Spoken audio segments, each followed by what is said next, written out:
Chapter 17. We shopped for waterbeds. It was Annabeth's idea.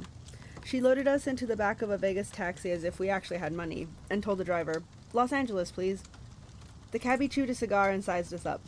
"That's 300 miles. For that, you gotta pay up front." "You accept casino debit cards?" Annabeth asked. He shrugged. "Some of them, same as credit cards. I gotta swipe them through first." Annabeth handed him her Green Lotus cash card. He looked at it skeptically. "Swipe it," Annabeth invited. He did. His meter machine started rattling. The lights flashed. Finally, an infinity symbol came up next to the dollar sign. The cigar fell out of the driver's mouth. He looked back at us, his eyes wide. "Where to in Los Angeles, Your Highness?" The Santa Monica Pier. Annabeth sat up a little straighter. I could tell she liked the Your Highness thing. "Get us there fast, and you can keep the change."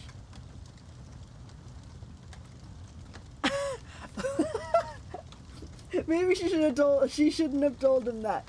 The cab speedometer never dipped below 95 the whole way through the Mojave Desert. Imagine some kids get in your taxi and you're like, "Where you want to go?" And you're in Las Vegas and they're like, "We want to go to LA, please." And you're like, "Yeah, right."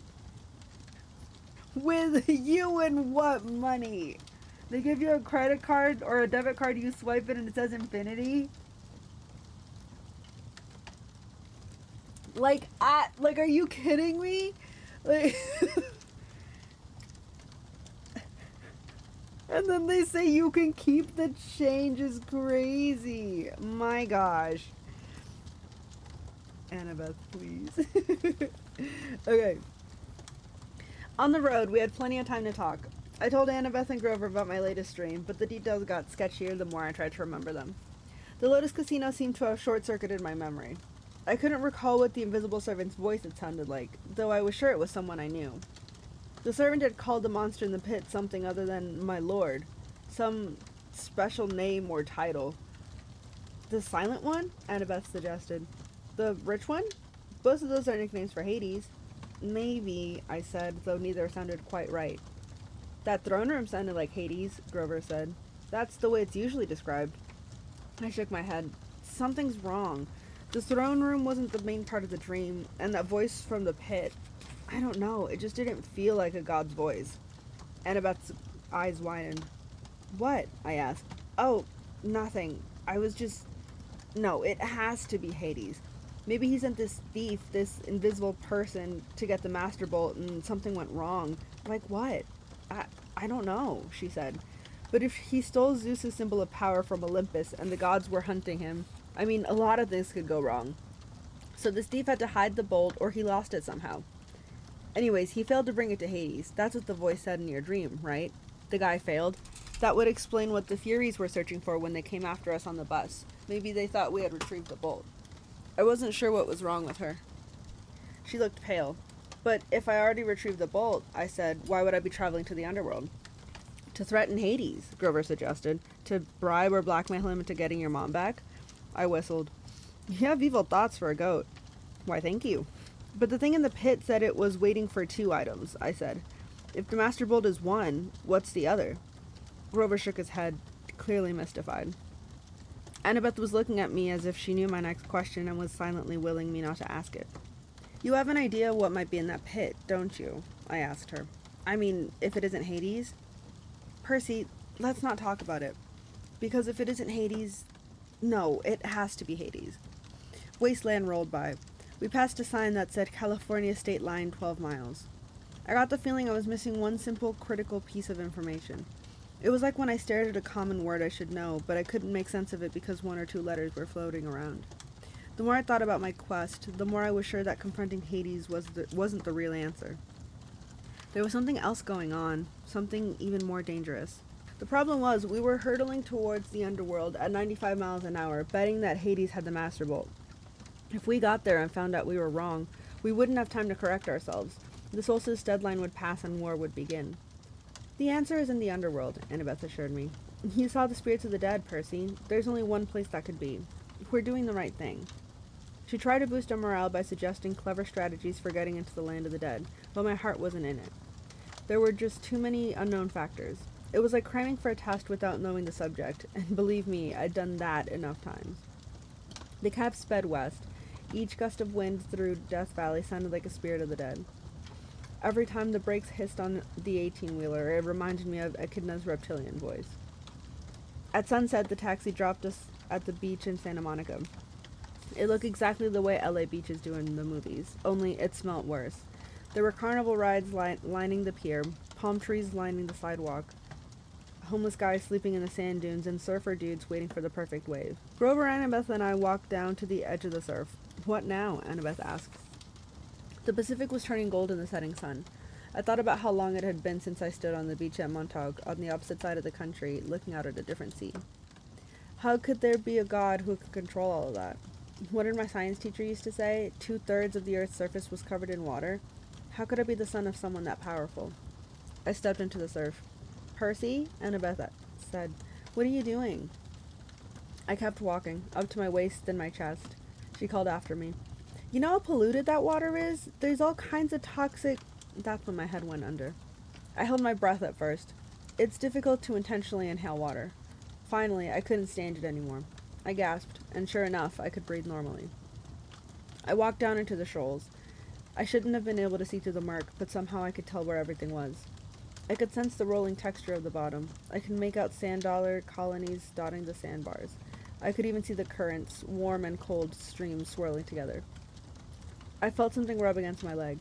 I looked down and almost shot out of the water like a ballistic missile.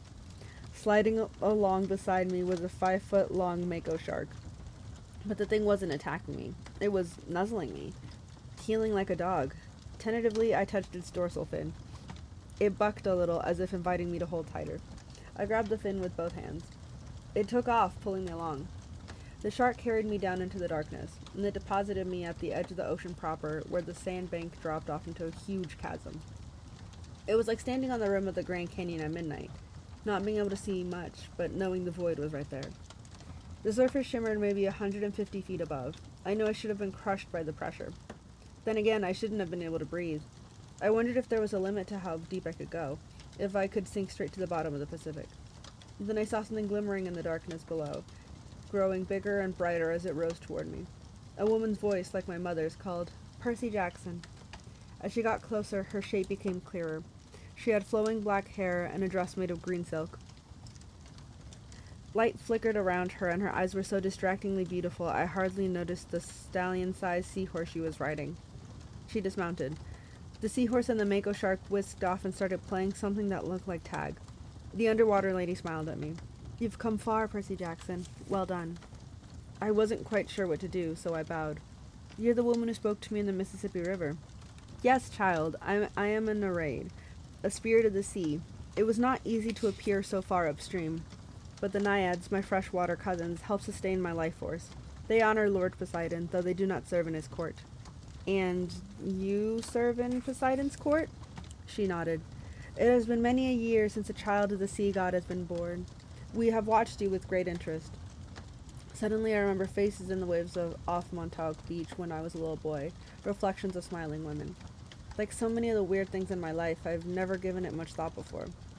"If my father's so interested in me," I said, "why isn't he here? Why doesn't he speak to me?" A cold current rose out of the depths. "Do not judge the Lord of the Sea too harshly," the Nereid told me. "He stands at the brink of an unwanted war. He has much to occupy his time. Besides, he is forbidden to help you directly. The gods may not show such favoritism." "Even to their own children?" "Especially to them. The gods can work by indirect influence only. That is why I give you a warning and a gift." She held out her hand. 3 white pearls flashed in her palm. "I know you journey to Hades' realm," she said.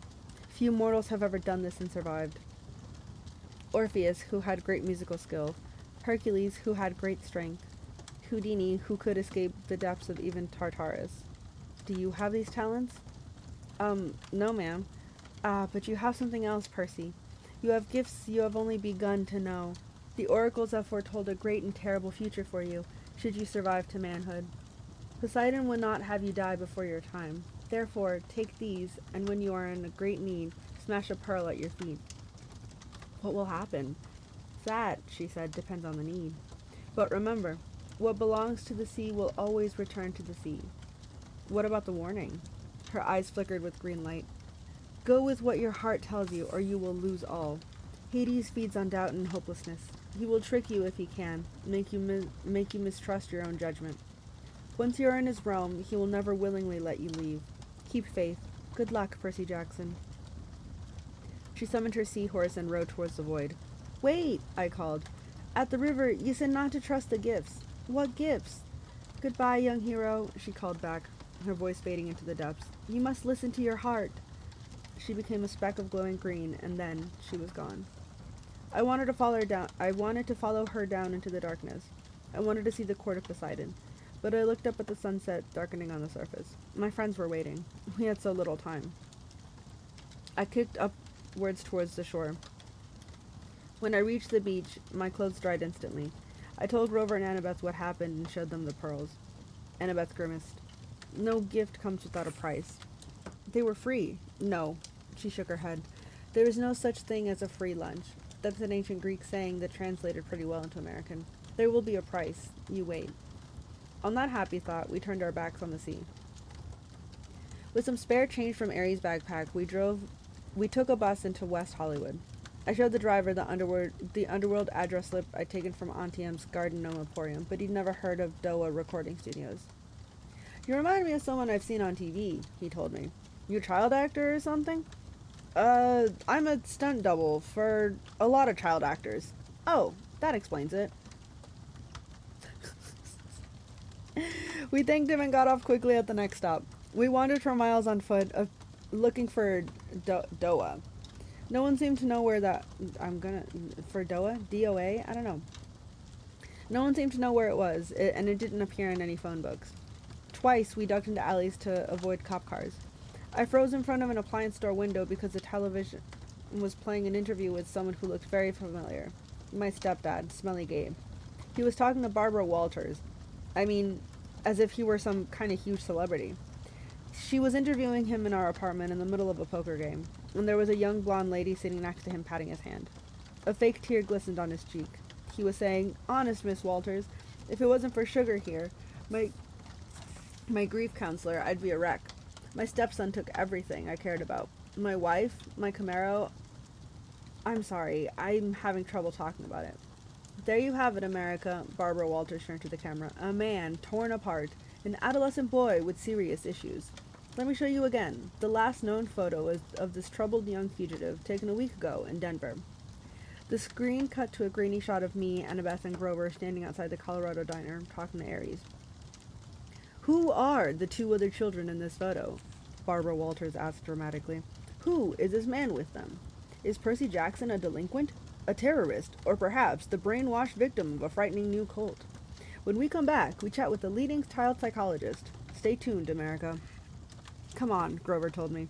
He hauled me away before I could punch a hole in the appliance store window. It got dark and hungry-looking characters started coming out onto the street to play. Now, don't get me wrong, I'm a New Yorker. I don't scare easy. But LA had a totally different feel from New York. Back home, everything seemed close. It didn't matter how big the city was, you could get anywhere without getting lost. The street pattern in the subway made sense. There was a system to how things worked, and the kid could stay safe as long as he wasn't stupid.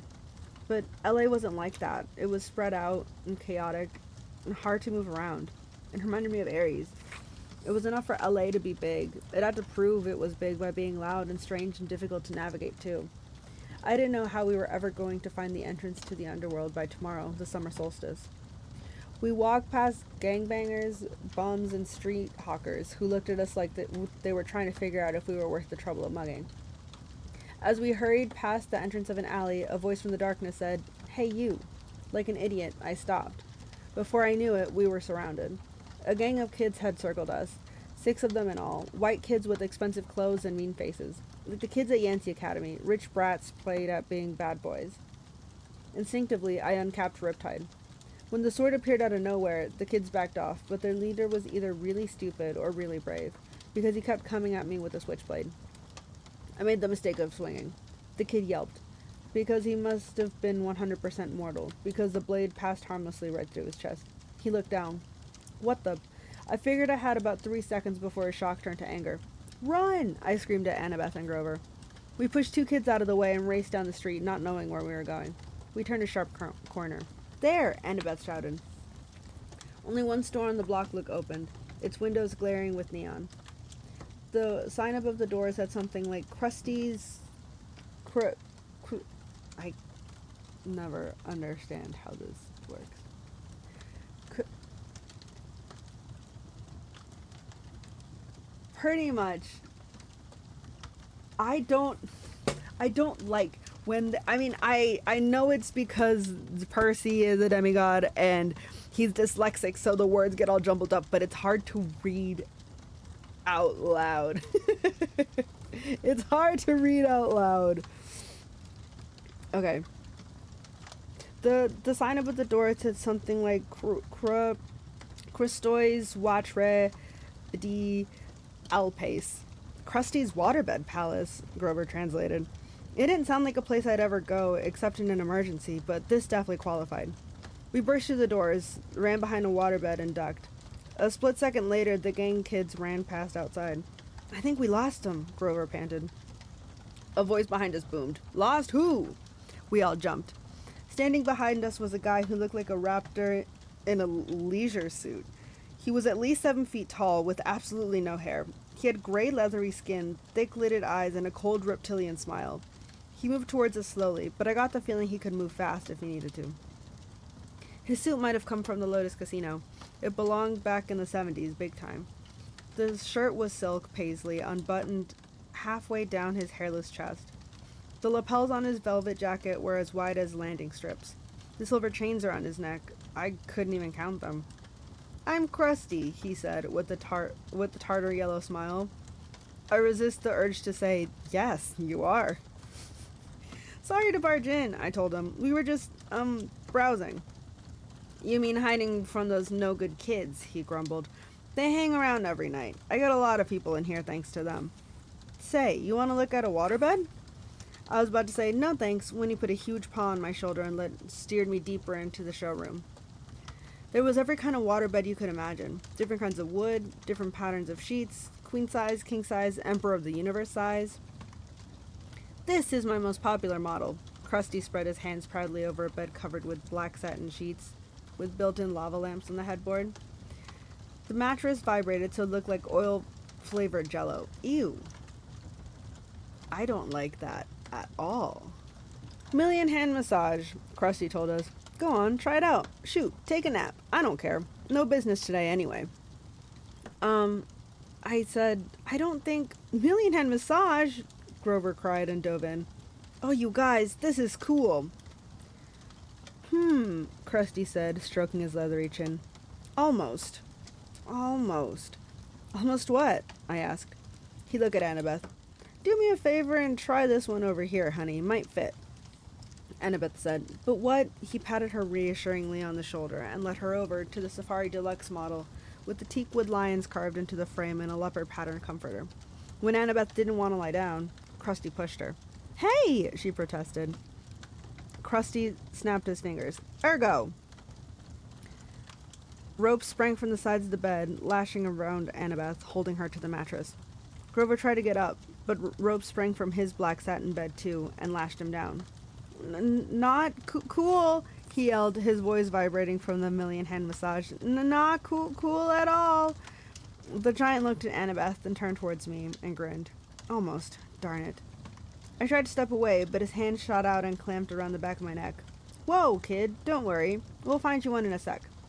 Let my friends go. Oh, sure I will, but I gotta make them fit first. What do you mean?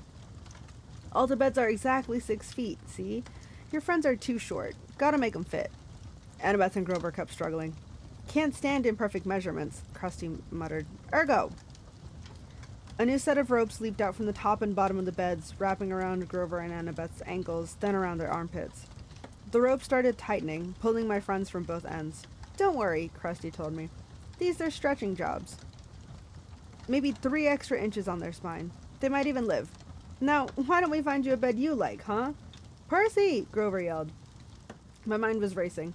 I knew I couldn't take on this giant waterbed salesman alone. He would snap my neck before I got my swords out. Your real name's not Krusty, is it? I asked. Legally, it's Procrustes, he admitted. The stretcher, I said. I remember the story. The giant who tried to kill Theseus with excess hospitality on his way to Athens. Yeah, the salesman said, but who can pronounce Procrustes? Who knows? Bad for business. Now, crusty, anyone can say that. You're right. It's got a good ring to it. His eyes lit up. You think so? Oh, absolutely, I said. And the workmanship on those beds? Fabulous. He grinned hugely, but his fingers didn't loosen on my neck. I tell my customers that every time. Nobody bothers to work at the workmanship. How many built-in lava lamp headboards have you seen? Not too many. That's right. Percy, Annabeth yelled. What are you doing? Don't mind her, I yelled. Don't mind her, I told Procrustes. She's impossible. The giant laughed. All my customers are. Never 6 feet exactly, so inconsiderate. And then they complain about the fitting. What do you do if they're longer than 6 feet? Oh, that happens all the time. It's a simple fix. He let go of my neck, but before I could react, he reached behind a nearby sales desk and brought out a huge double-bladed brass axe. He said, I just center the subject as best I can and lop off whatever hangs off either end. Ah, I said, swallowing hard. Sensible. I'm so glad to come across an intelligent customer. The ropes were really stretching my friends now. Annabeth was turning pale, and Grover was making gurgling sounds, like a strangled goose. Ooh, poor Grover. So crusty, I said, trying to keep my voice light. I glanced at the sales tag on the Valentine-shaped honeymoon special. Does this one really have dynamic stabilizers to stop, wave motion? Absolutely. Try it out. Yeah, maybe I will, but would it work for an even big guy like you? No waves at all? Guaranteed. No way. Way. Show me. He sat down eagerly on the bed, patted the mattress. No waves, see? I snapped my fingers. Ergo. Ropes lashed around Krusty and flattened him against the mattress. Hey, he yelled. Center him just right, I said. The ropes readjusted themselves at my command. Krusty's whole head stuck out at the top. His feet stuck out the bottom. No, he said. Wait, this is just a demo. I uncapped Reptide. A few simple adjustments. I had no qualms about what I was about to do. If Krusty were human, I couldn't hurt him anyway. If he was a monster, he deserved to be turned into dust for a while. You drive a hard bargain, he told me. I'll give you 30% off select floor models.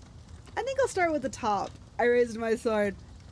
No money down. No interest for 6 months. I swung the sword. Krusty stopped making offers. I cut the ropes on the other beds. Annabeth and Grover got to their feet, groaning and wincing and cursing me a lot. You look taller, I said. Very funny, Annabeth said. Be faster next time.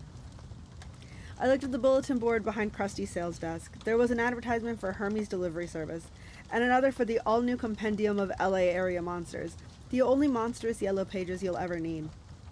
Under that, a beige-orange flyer for DOA recording studios, offering commissions for hero souls. We are always looking for new talent. DOA's address was right underneath with the map. Come on, I told my friend. Give us a minute, Grover complained. We were almost stretched to death.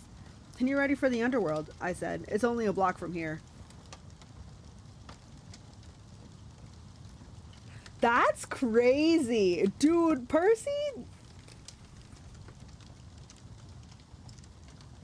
low-key getting a little too comfortable. I can't believe that he was like, if he's a human, nothing will happen to him, I guess. That's great. That's a crazy 50-50 to take. That's insane. Okay, chapter 18.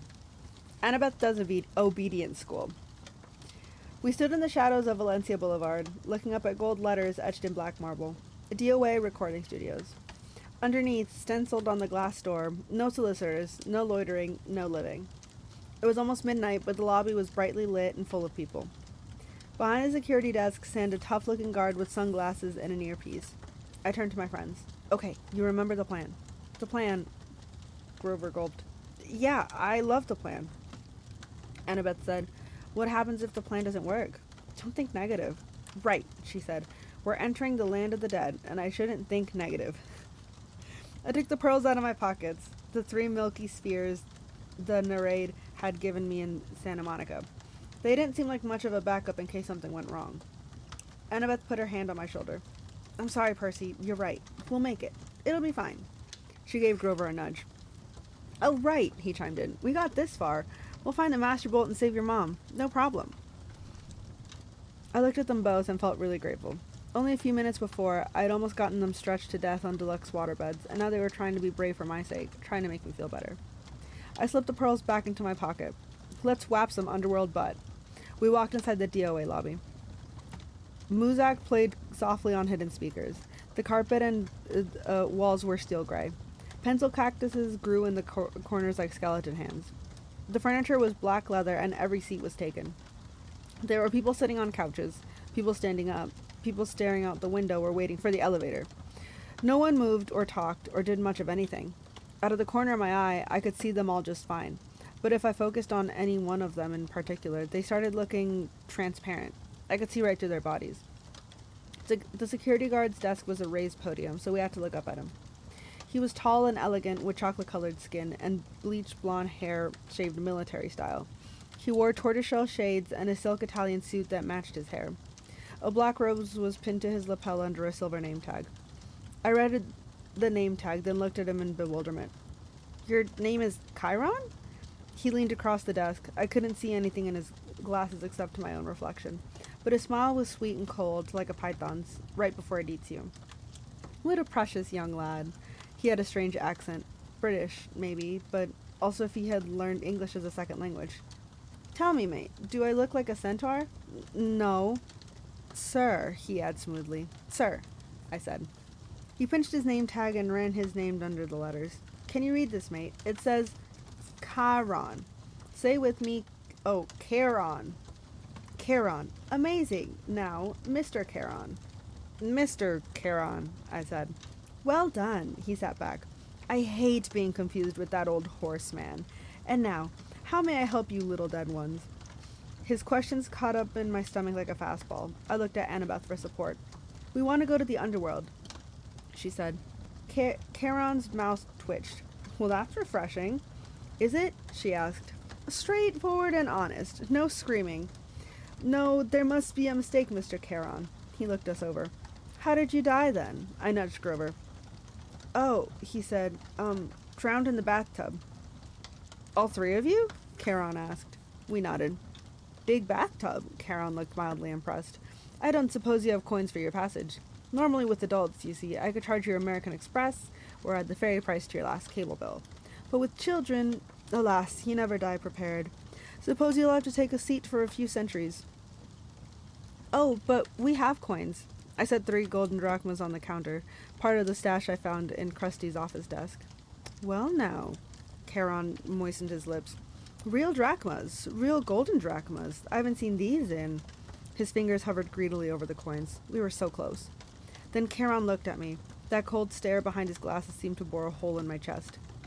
Here now, he said. You couldn't read my name correctly. Are you dyslexic, lad? No, I said. I'm dead. Charon leaned forward and took a sniff. You're not dead. I should have known. You're a godling. We have to get to the underworld, I insisted. Charon made a growling sound deep in his throat. Immediately all the people in the waiting room got up and started pacing, agitated, lighting cigarettes, running hands through their hair, or checking their wristwatches.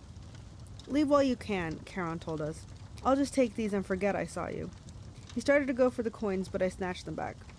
No service, no tip. I tried to sound braver than I felt. Charon growled again, a deep, blood-chilling sound. The spirits of the dead started pounding on the elevator doors. It's a shame, too, I sighed. We had more to offer. I held up the entire bag from Krusty's stash. I took out a fistful of drachmas and let the coins spill through my fingers. Charon's growl changed into something more like a lion's purr. You think it can be bought, godling? Just out of curiosity, how much have you got there? A lot, I said. I bet Hades doesn't pay you well enough for such hard work.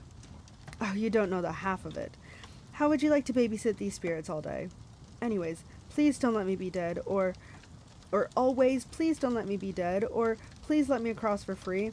I haven't had a pay raise in 3,000 years. Do you imagine suits like this come cheap?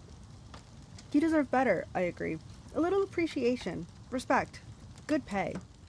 With each word, I stacked another gold coin on the counter. Charon glanced down at his silk Italian jacket as if imagining himself in something even better.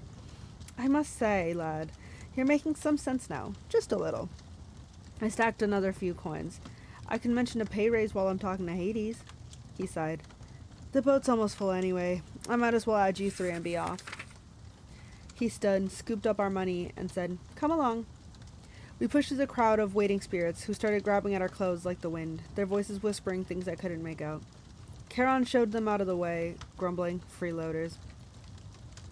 He escorted us into the elevator, which was already crowded with souls of the dead, each one holding a green boarding pass. Charon grabbed two spirits who were trying to get on with us and pushed them back into the lobby. Right, now, no one get any ideas while I'm gone, he announced to the waiting room. And if anyone moves the dial off my easy listening station again, I'll make sure you're here for another 1,000 years. Understand? He shut the doors. He put a key card into the slot in the elevator panel and we started to descend. What happens to the spirits waiting in the lobby? Annabeth asked. Nothing, Charon said. For how long? Forever, or until I'm feeling generous. Oh, she said. That's fair. Charon raised an eyebrow. Whoever said death was fair, young miss. Wait until it's your turn. You'll die soon enough where you're going. We'll get out alive, I said. Ha. I got a sudden dizzy feeling. We weren't going down anymore, but forward. The air turned misty. Spirits around me started changing shapes. Their modern clothes flickered, turning into gray hooded robes. The floor on the elevator began swaying. I blinked hard. When I opened my eyes, Charon's creamy Italian suit had been replaced for a long black robe. His tortoiseshell glasses were gone. Where his eyes should have been were empty sockets, like Ares' eyes, except Charon's were totally dark, full of night and death and despair. He saw me looking and said, Well? Nothing, I managed. I thought he was grinning, but that wasn't it. The flesh of his face was becoming transparent, letting me see straight through to his skull. The floor kept swaying. Grover said, I think I'm getting seasick. When I blinked again, the elevator wasn't an elevator anymore. We were standing on a wooden barge. Charon was poling us across a dark, oily river, swirling with bones, dead fish, and other stranger things. Plastic dolls, crushed carnations, soggy diplomas with gilt edges. The river stinks, Annabeth murmured. It's so polluted, Charon said. For thousands of years, you humans have been throwing in everything as you come across. Hopes, dreams, wishes that never came true. Irresponsible waste management, if you ask me. Mist curled off the filthy water. Above us, almost lost in the gloom, was a ceiling of stalactites. Ahead, the far shore glimmered with greenish light, the color of poison. Panic closed up my throat. What was I doing here? These people around me, they were dead. Annabeth grabbed hold of my hand. Under normal circumstances, this would have embarrassed me, but I understood how she felt. She wanted reassurance that someone else was alive on this boat. I found myself muttering a prayer, though I wasn't quite sure who I was praying to. Down here, only one god mattered, and he was the one I had come to confront. The shoreline of the underworld came into view.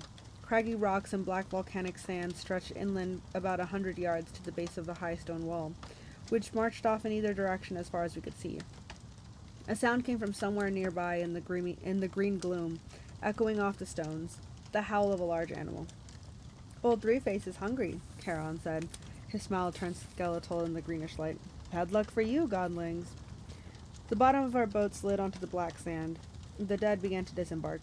A woman holding a little girl's hand. An old man and an old woman hobbling along arm in arm. A boy no older than I, shuffling silently across in his gray robe. Charon said, I'd wish you luck, mate, but there isn't any down here. Mind you, don't forget to mention my pay raise. He counted our golden coins in his pouch and then took up his pole. He warbled something that sounded like a Barry Manilow song as he ferried the empty barge back across the river. We followed the spirits up a well-worn path. I'm not sure what I was expecting. Pearly gates or a big black portcullis or something. But the entrance to the underworld looked like a cross between airport security and the Jersey Turnpike. There were 3 separate entrances under one huge black archway that said, You are now entering Erebus. Each entrance had a pass-through metal detector with security cameras mounted on top. Beyond this were toll booths manned by black-robed ghouls like Charon. The howling of the hungry animal was really loud now, but I couldn't see where it was coming from. The three-headed dog, Cerberus, who was supposed to guard Hades' door, was nowhere to be seen. The dead queued up in the 3 lines, 2 marked attendant on duty and 1 marked easy death. The easy death line was moving right along. The other 2 were crawling. What do you figure? I asked Annabeth. The fast line must go straight to the asphodel fields, she said. No contest. They don't want to risk judgment from the court because it might go against them. There's a court for dead people? Yeah, 3 judges. They switch around who sits on the bench. King Minos, Thomas Jefferson, Shakespeare, people like that. Sometimes they look at a life and decide that person needs a special reward. The fields of Elysium. Sometimes they decide on punishment. But most people, well, they just lived. Nothing special, good or bad. So they go to the asphodel fields. And do what? Grover said. Imagine standing in a wheat field in Kansas forever. Harsh, I said. Not as harsh as that, Grover muttered. Look. A couple of the black-robed ghouls had pulled aside one of the spirit and were frisking him at the security desk. The face of the dead man looked vaguely familiar. He's that preacher who made the news, remember? Grover asked. Oh, yeah. I did remember now. We've seen him on TV a couple of times at the Yancey Academy dorm. He was this annoying televangelist from upstate New York who'd raised millions of dollars for orphanages and then got caught spending the money on stuff for his mansion, like gold-plated toilet seat and an indoor putt-putt golf course. He died in a police chase when his Lamborghini for the Lord went off a cliff. I said, what are they doing to him? Special punishment from Hades, Grover's guessed. The really bad people get his personal attention as soon as they arrive. The kindly ones will set up an eternal torture for him. The thought of the Furies made me shudder. I realized I was in their home territory now. Old Mrs. Dodds would be licking her lip with anticipation. But if he's a preacher, I said, and he believes in a different hell, Grover shrugged. Who says he's seeing this place the way we're seeing it? Humans see what they want to see. You're very stubborn, persistent that way.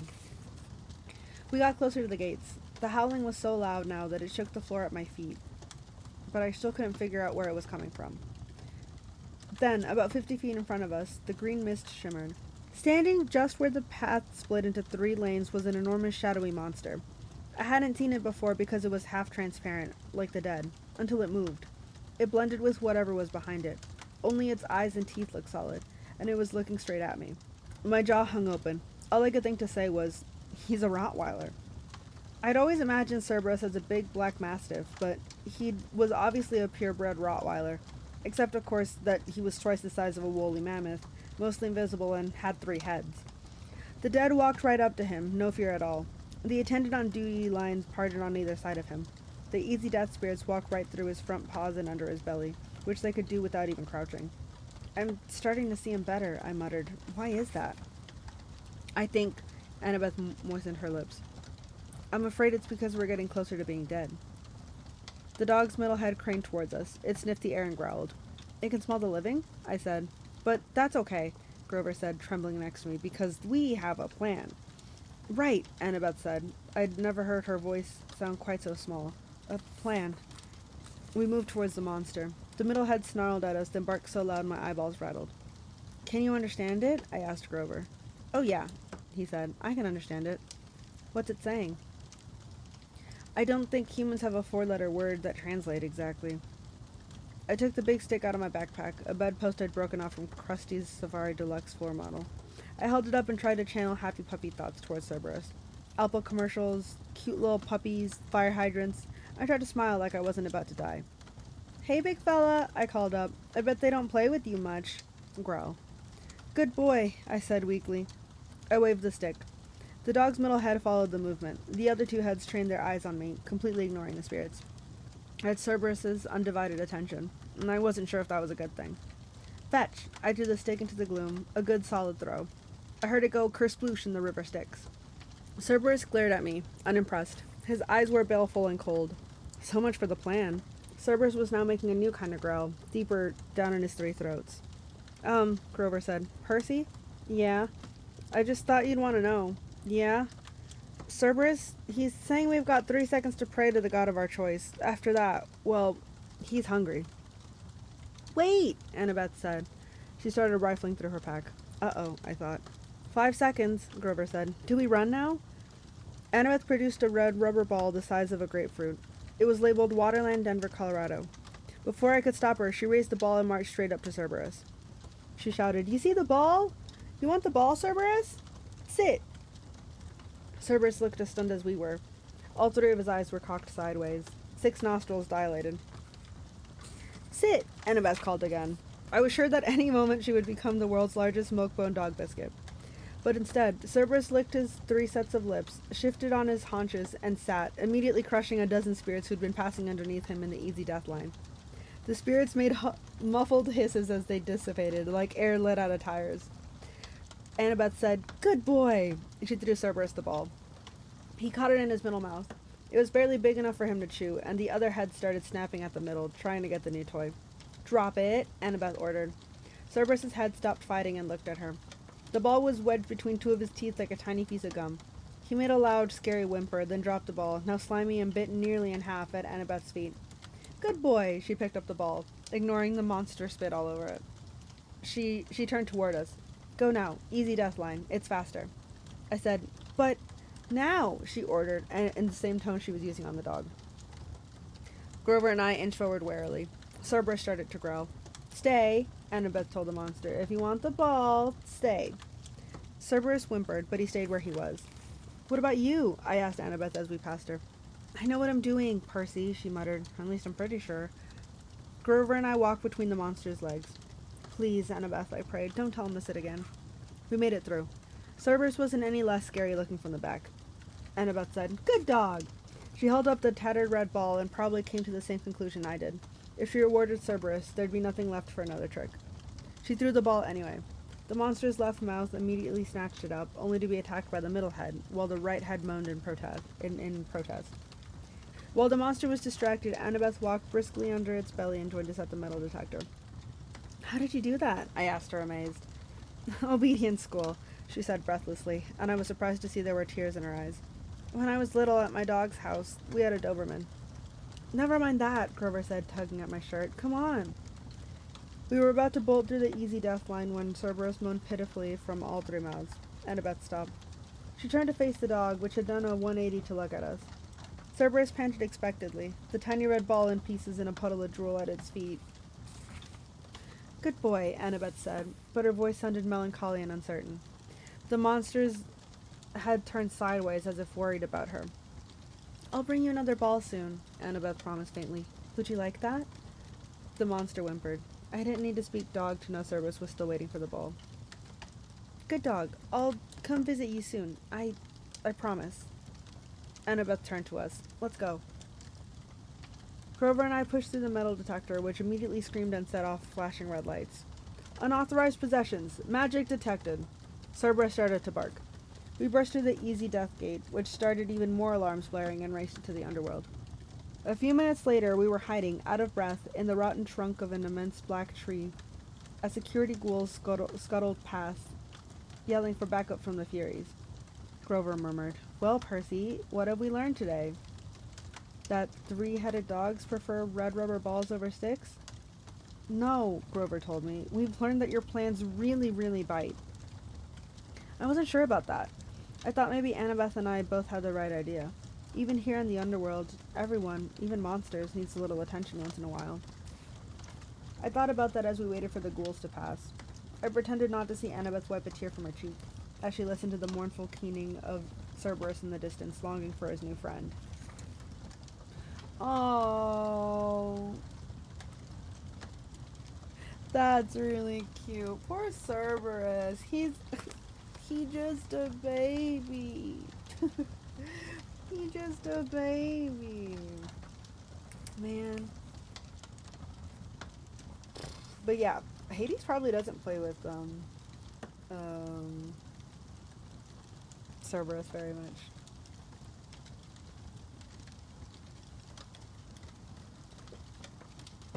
But they're sending the Furies to help find whoever the intruders are, so I'm a little nervous for Percy because that means he might encounter Mrs. Dodds again, which is always a little scary. Chapter 19. I don't know why the way I said that just reminded me of like number 15. Burger King foot lettuce. Okay. Here. 19. Exactly, koala. Okay. Chapter 19. We find out the truth. Sort of. Imagine the largest concert crowd you've ever seen.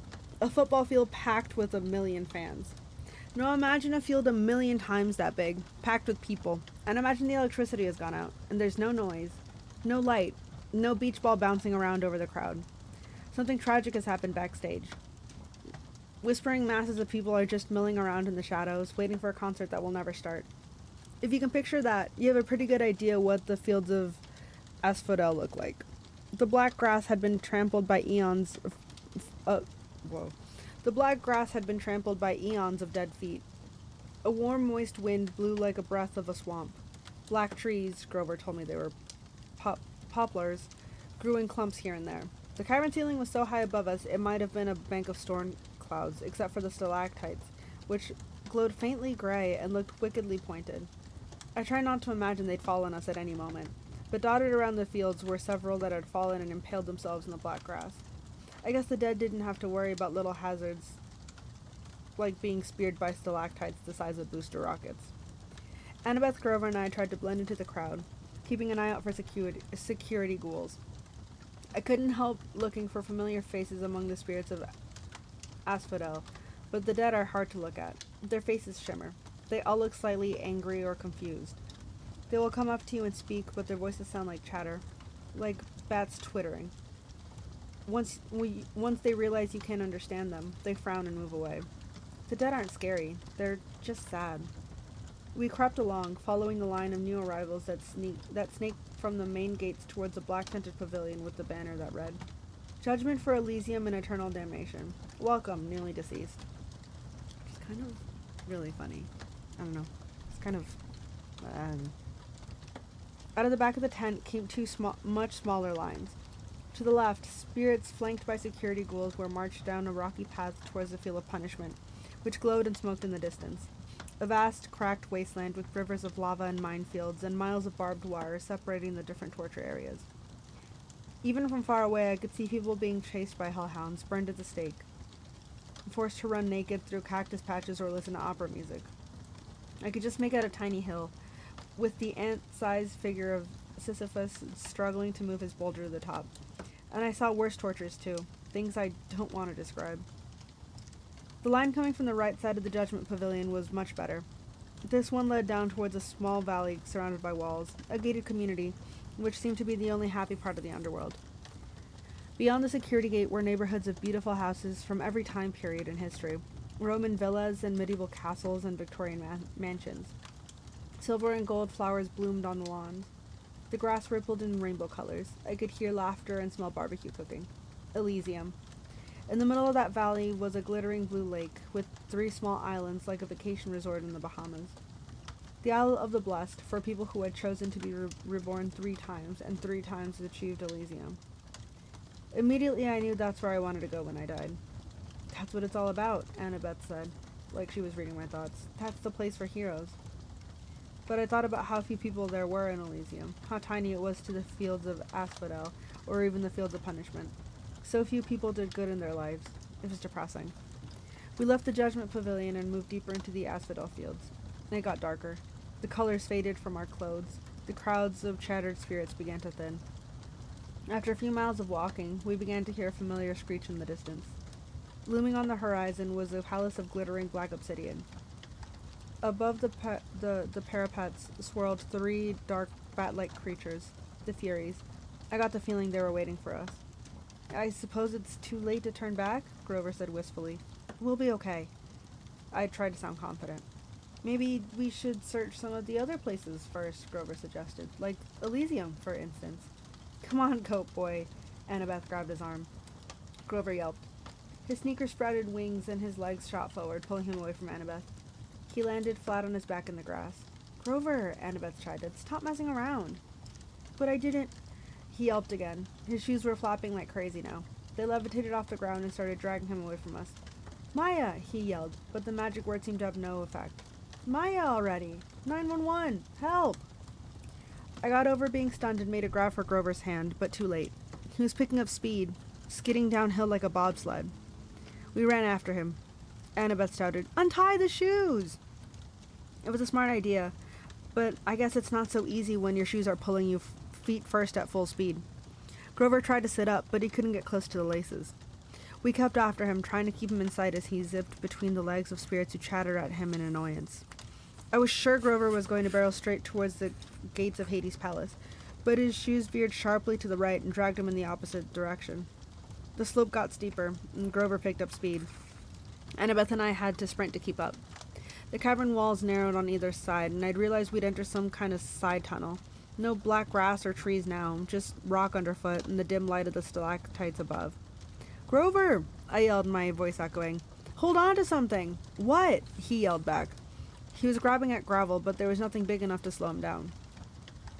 The tunnel got colder and darker. The hairs on my arms bristled. It smelled evil down here. It made me think of things I shouldn't even know about. Blood spilled on an ancient stone altar, the foul breath of a murderer. Then I saw what was ahead of us, and I stopped dead in my tracks. The tunnel widened into a huge dark cavern, and in the middle was a chasm the size of a city block. Grover was sliding straight towards the edge. "Come on, Percy!" Annabeth yelled, tugging at my waist. "But that's—" "I know!" she shouted. "The place you described in your dream. But Grover's gonna fall if we don't catch him." She was right, of course. Grover's predicament got me moving again. He was yelling, clawing at the ground, but the winged shoes kept dragging him towards the pit, and it didn't look like we could possibly get to him in time. What saved him were his hooves. The flying sneakers had always been a loose fit on him, and finally Grover hit a big rock, and the left shoe came flying off. It sped into the darkness, down into the chasm. The right shoe kept tugging him along, but not as fast.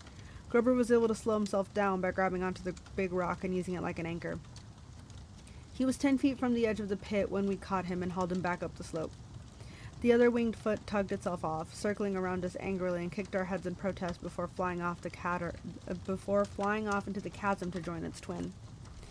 We all collapsed, exhausted, on the obsidian gravel. My limbs felt like lead. Even my backpack seemed heavier, as if someone had filled it with rocks. Grover was scratched up pretty bad. His hands were bleeding. His eyes had gone slit-pupiled, goat style, the way they did whenever he was terrified. "I don't know how," he panted. "I didn't—" "Wait," I said. "Listen." I heard something, a deep whisper in the darkness. Another few seconds, and Annabeth said, "Percy, this place—" "Shh." I stood. The sound was getting louder, a muttering, evil voice from far, far below us, coming from the pit. Grover sat up. What's that noise?" Annabeth heard it too now. I could see it in her eyes. "Tartarus. The entrance to Tartarus." I uncapped Riptide. The bronze sword expanded, gleaming in the darkness, and the evil voice seemed to falter just for a moment before resuming its chant. I could almost make out the words now. Ancient, ancient words, older than Greek. As if magic, I said. "We have to get out of here," Annabeth said. Together we dragged Grover to his hooves and started back up the tunnel. My legs wouldn't move fast enough. My backpack weighed me down. The voice got louder and angrier behind us, and we broke into a run. Not a moment too soon. A cold blast of wind pulled at our backs, as if the entire pit were inhaling. For a terrifying moment, I'd lost the ground, and my feet were slipping into the gravel. If we'd been any closer to the edge, we would have been sucked in. We kept struggling forward and finally reached the top of the tunnel, where the cavern widened out into the field of asphodel. The wind died. A wail of outrage echoed from deep in the tunnel. Something was not happy we'd gotten away. "What was that?" Grover panted when we'd collapsed in the relative safety of a poplar grove. "One of Hades' pets?" Annabeth and I looked at each other. I could tell she was nursing an idea, probably the same one she'd gotten during the taxi ride to LA, but she was too scared to share it. And that was enough to terrify me. I capped my sword, put the pen back in my pocket. "Let's keep going," I looked at Grover. "Can you walk?"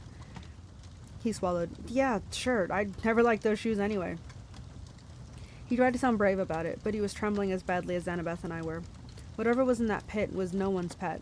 It was unspeakably old and powerful. Even Echidna hadn't given me that feeling.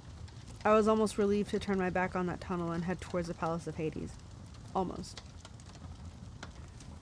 Ooh, I'm nervous for them.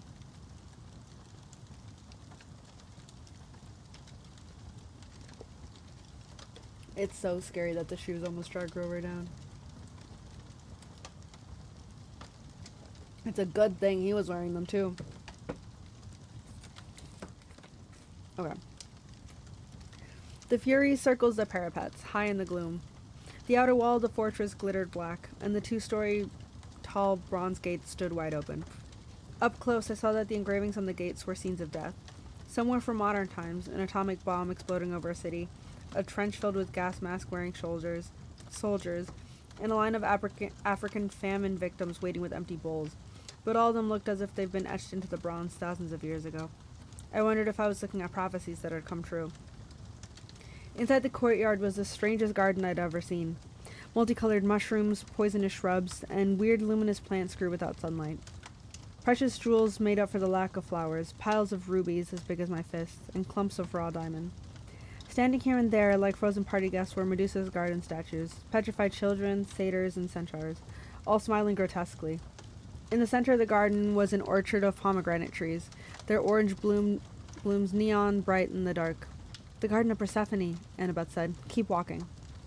I understand why she wanted us to move on. The tart smell of those pomegranates was almost overwhelming. I had a sudden desire to eat them, but then I remembered the story of Persephone. One bite of underworld food, and we would never be able to leave. I pulled Grover away to keep him from picking a big, juicy one. We walked up the steps of the palace between black columns through a black marble portico and into the House of Hades. The entry hall had a polished bronze floor, which seemed to boil in the reflective torchlight. There was no ceiling, just the cavern roof far above. I guess I never had to worry about rain down here. Each side doorway was guarded by a skeleton in military gear. Some wore Greek armor, some British red coat uniforms, some camouflaged with tattered American flags on the shoulders. They carried spears or muskets or M16s? I'm gonna guess M16s. I apologize. None of them bothered us, but their hollow eye sockets followed us as we walked down the hall towards the big set of doors at the opposite end. 2 U.S. Marine skeletons guarded the doors. They grinned down at us, rocket-propelled grenade launchers held across their chests.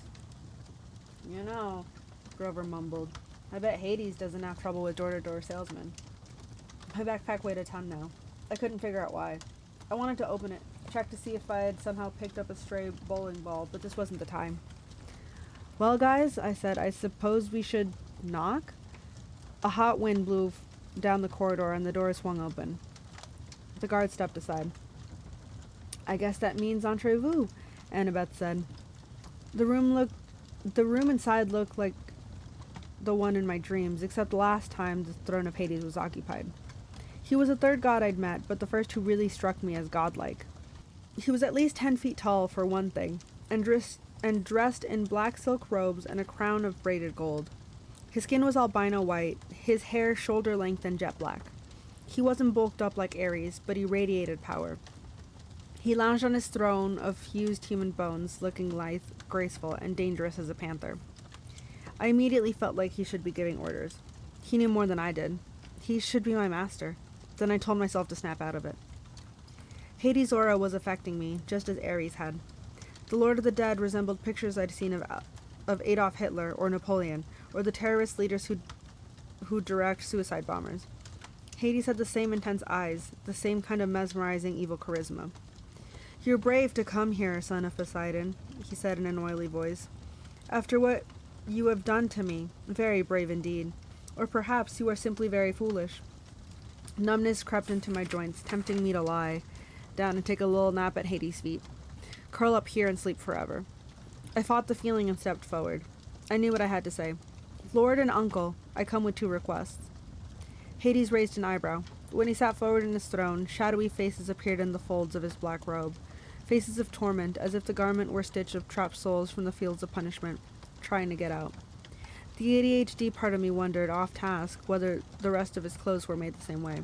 What horrible things would you have to do in your life to get woven into Hades' underwear? Only 2 requests, Hades said. Arrogant child, as if you have not taken enough already. Speak then. It amuses me not to strike you dead yet. I swallowed. This was going as well as I'd feared. I glanced at the empty smaller throne next to Hades. It was shaped like a black flower, gilded with gold. I wished Queen Persephone were here. I recalled something in the myths about how she could calm her husband's mood. But it was summer. Of course Persephone would be above in the world of light with her mother, the goddess of agriculture, Demeter. Her visits, not the tilt of the planet, created the season. Annabeth cleared her throat. Her finger prodded me in the back.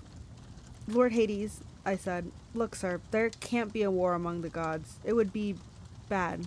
Really bad, Grover added helpfully. Return Zeus's master bolt to me, he said. Please, sir, let me carry it to Olympus. Hades' eyes grew dangerously bright. You dare keep up this pretense after what you have done?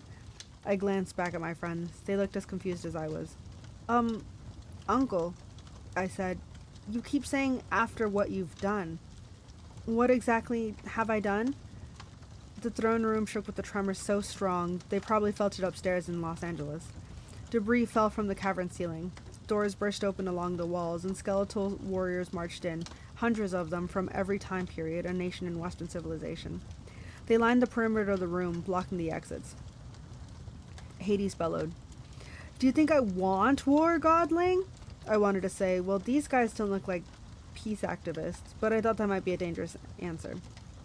You are the Lord of the Dead, I said carefully. A war would expand your kingdom, right? A typical thing for my brothers to say. Do you think I need more subjects? Did you not see the sprawl of the asphodel fields? Well, have you any idea how much my kingdom has swollen in this past century alone? How many subdivisions I've had to open? I opened my mouth to respond, but Hades was on a roll now. More security ghouls, he moaned. Traffic problems at Judgment Pavilion. Double overtime for the staff. I used to be a rich god, Percy Jackson. I control all the precious metals under the earth. But my expenses... Charon wants a pay raise, I blurted, just remembering the fact. As soon as I said it, I wish I could sew up my mouth. Don't get me started on Charon, Hades yelled. He's been impossible ever since he discovered Italian suits. Problems everywhere, and I've got to handle all of them personally. The commute time alone from the palace to the gates is enough to drive me insane. And the dead just keep arriving. No, godling, I need no help getting subjects. I did not ask for this war. But you took Zeus's master bolt. Lies! More rumbling. Hades rose from his throne, towering to the height of a football goalpost. Your father may fool Zeus, boy, but I am not so stupid. I see his plan. His plan? You were the thief on the winter solstice, he said. Your father thought to keep you his little secret. He directed you into the throne room on Olympus. You took the master bolt and my helm. Had I not sent my fury to discover you at Yancy Academy, Poseidon might not have succeeded in hiding his scheme to start a war. But now you have been forced into the open. You will be exposed as Poseidon's thief, and I will have my helm back. But, Annabeth spoke. I could tell her mind was going 1,000,000 miles an hour. Lord Hades, your helm of darkness is missing too? Do not play innocent with me, girl. You and the satyr have been helping this hero, coming here to threaten me in Poseidon's name, no doubt, to bring me to an ultimatum. Does Poseidon think I can be blackmailed into supporting him? No, I said. Poseidon didn't... I have said nothing of the helm's disappearance, Hades snarled, because I had no illusions that anyone on Olympus would offer me the slightest justice, the slightest help. I can ill afford for word to get out that my most powerful weapon of fear is missing. So I searched for you myself, and when it was clear you were coming to me to deliver your threat, I did not try to stop you. You didn't try to stop us? But return my helm now, or I will stop death, Hades threatened. This is my counter-proposal. I will open the earth and have the dead pour back into the world. I will make your lands a nightmare, and you, Percy Jackson, your skeleton will lead my army out of Hades. The skeletal soldiers all took one step forward, making their weapons ready. At that point, I should have been terrified. The strange thing was, I felt offended. Nothing gets me angrier than being accused of something I didn't do. I've had a lot of experience with that. You're as bad as Zeus, I said. You think I stole from you? That's why you sent the Furies after me? Of course, Hades said. And the other monsters? Hades curled his lip. I had nothing to do with them. I'd wanted no quick death for you. I wanted you brought before me alive so you may face every torture in the field of punishment. Why do you think I let you enter my kingdom so easily? Easily? Return my property. But I don't have your helm. I came for the Master Bolt. Which you already possess, Hades shouted. You came here with it, little fool, thinking you could threaten me. But I didn't. Open your pack, then. A horrible feeling struck me. The weight in my backpack, like a bowling ball, it couldn't be. I slung it off my shoulder and unzipped it. Inside was a 2-foot-long metal cylinder spiked on both ends, humming with energy. Percy, Annabeth said, how? I don't know. I don't understand. You heroes are always the same, Hades said. Your pride makes you foolish, thinking you could bring such a weapon before me. I do not ask for Zeus's master bolt, but since it is here, you will yield it to me. I am sure it will make an excellent bargaining tool. And now my helm. Where is it? I was speechless. I had no helm. I had no idea how the master bolt had gotten into my backpack. I wanted to think Hades was pulling some kind of trick. Hades was the bad guy. But suddenly the world turned sideways. I had realized I'd been played with. Zeus, Poseidon, and Hades had been set at each other's throats by someone else. The master bolt had been in the backpack, and I'd gotten the backpack from... Lord Hades, wait, I said. This is all a mistake. A mistake? Hades roared. The skeletons aimed their weapons. From high above, there was a fluttering of leathery wings, and the three Furies swooped down to perch on the back of their master's throne. The one with Mrs. Dodd's face grinned at me eagerly and flicked her whip. There is no mistake, Hades said. I know why you have come. I know the real reason you brought the bolt. You came to bargain for her. Hades loosened a ball of gold fire from his palm. It exploded on the steps in front of me, and there was my mother, frozen in a shower of gold, just as she was at the moment when the Minotaur began to squeeze her to death. I couldn't speak. I reached out to touch her, but the light was as hot as a bonfire. Yes, Hades said with satisfaction. I took her. I knew, Percy Jackson, that you would come to bargain with me eventually. Return my helm, and perhaps I will let her go. She is not dead, you know, not yet. But if you displease me, that will change. I thought about the pearls in my pocket. Maybe they could get me out of this, if I could just get my mom free. Ah, the pearls, Hades said, and my blood froze. Yes, my brother and his little tricks. Bring them forth, Percy Jackson. My hand moved against my will and brought out the pearls. Only 3, Hades said. What a shame. You do realize each only protects a single person. Try to take your mother then, little godling. And which of your friends will you leave behind to spend eternity with me? Go on, choose. Or give me the backpack and accept my terms. I looked at Annabeth and Grover. Their faces were grim. We were tricked, I told them. Set up. Yes, but why? Annabeth said. And the voice in the pit? I don't know yet, I said, but I intend to ask. Decide, boy, Hades yelled. Percy, Grover put his hand on my shoulder. You can't give him the bolt. I know that. Leave me here, he said. Use a 3rd pearl on your mom. No! I'm a satyr, Grover said. We don't have souls like humans do. He can torture me until I die, but he won't get me forever. I'll just be reincarnated as a flower or something. It's the best way. No, Annabeth drew her bronze sword. You two go on. Grover, you have to protect Percy. You have to get your searcher's license and start your search for Pan. Get his mom out of here. I'll cover you. I plan to go down fighting. No way, Grover said. I'm staying behind. Think again, goat boy, Annabeth said. Stop it, both of you. I felt like my heart was being ripped in two. They had both been with me through so much. I remember Grover dive-bombing Medusa in the statue garden, and Annabeth saving us from Cerberus. We'd survive Hephaestus's Waterland ride, the St. Louis Arch, the Lotus Casino. I had spent thousands of miles worried that I'd be betrayed by a friend, but these friends would never do that. They had done nothing but save me over and over, and now they wanted to sacrifice their lives for my mom. I know what to do, I said. Take these. I handed them each a pearl, Annabeth said. But Percy... I turned and faced my mother. I desperately wanted to sacrifice myself and use the last pearl on her, but I knew what she would say. She would never allow it. I had to get the bolt back to Olympus and tell Zeus the truth. I had to stop the war. She would never forgive me if I saved her instead. I thought about the prophecy made at Half-Blood Hill, what seemed like 1,000,000 years ago. You will fail to save what matters most in the end. I'm sorry, I told her. I'll be back. I'll find a way. The smug look on Hades' face faded. He said, Godling? I'll find your helm, uncle, I told him. I'll return it. Remember about Charon's pay raise. Do not defy me. And it wouldn't hurt to play with Cerberus once in a while. He likes red rubber balls. Percy Jackson, you will not, I shouted. Now, guys! We smashed the pearls at our feet. For a scary moment, nothing happened.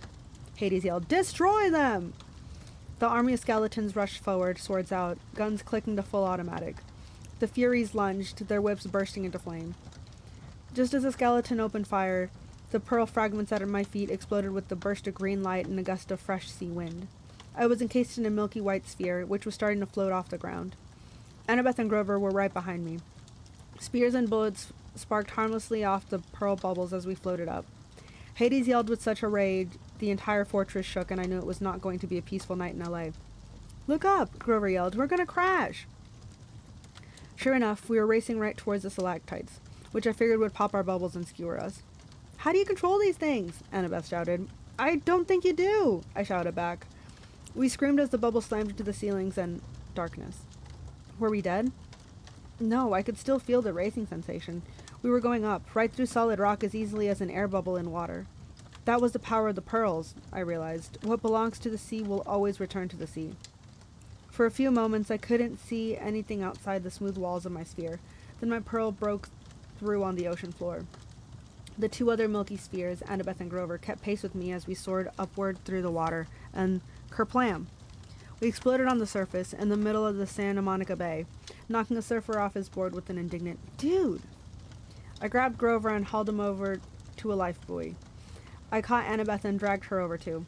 A curious shark was circling us, a great white about 11 feet long. I said, "Beat it." The shark turned and raced away. The surfers screamed something about bad mushrooms and paddled away from us as fast as he could. Somehow I knew what time it was. Early morning, June 21st, the day of the summer solstice. In the distance, Los Angeles was on fire, plumes of smoke rising from neighborhoods all over the city. There had been an earthquake, all right, and it was Hades' fault. He was probably sending an army of the dead after me right now. But at the moment, the underworld wasn't my biggest problem. I had to get to shore. I had to get Zeus's thunderbolt back to Olympus. Most of all, I'd had to have a serious conversation with the god who tricked me.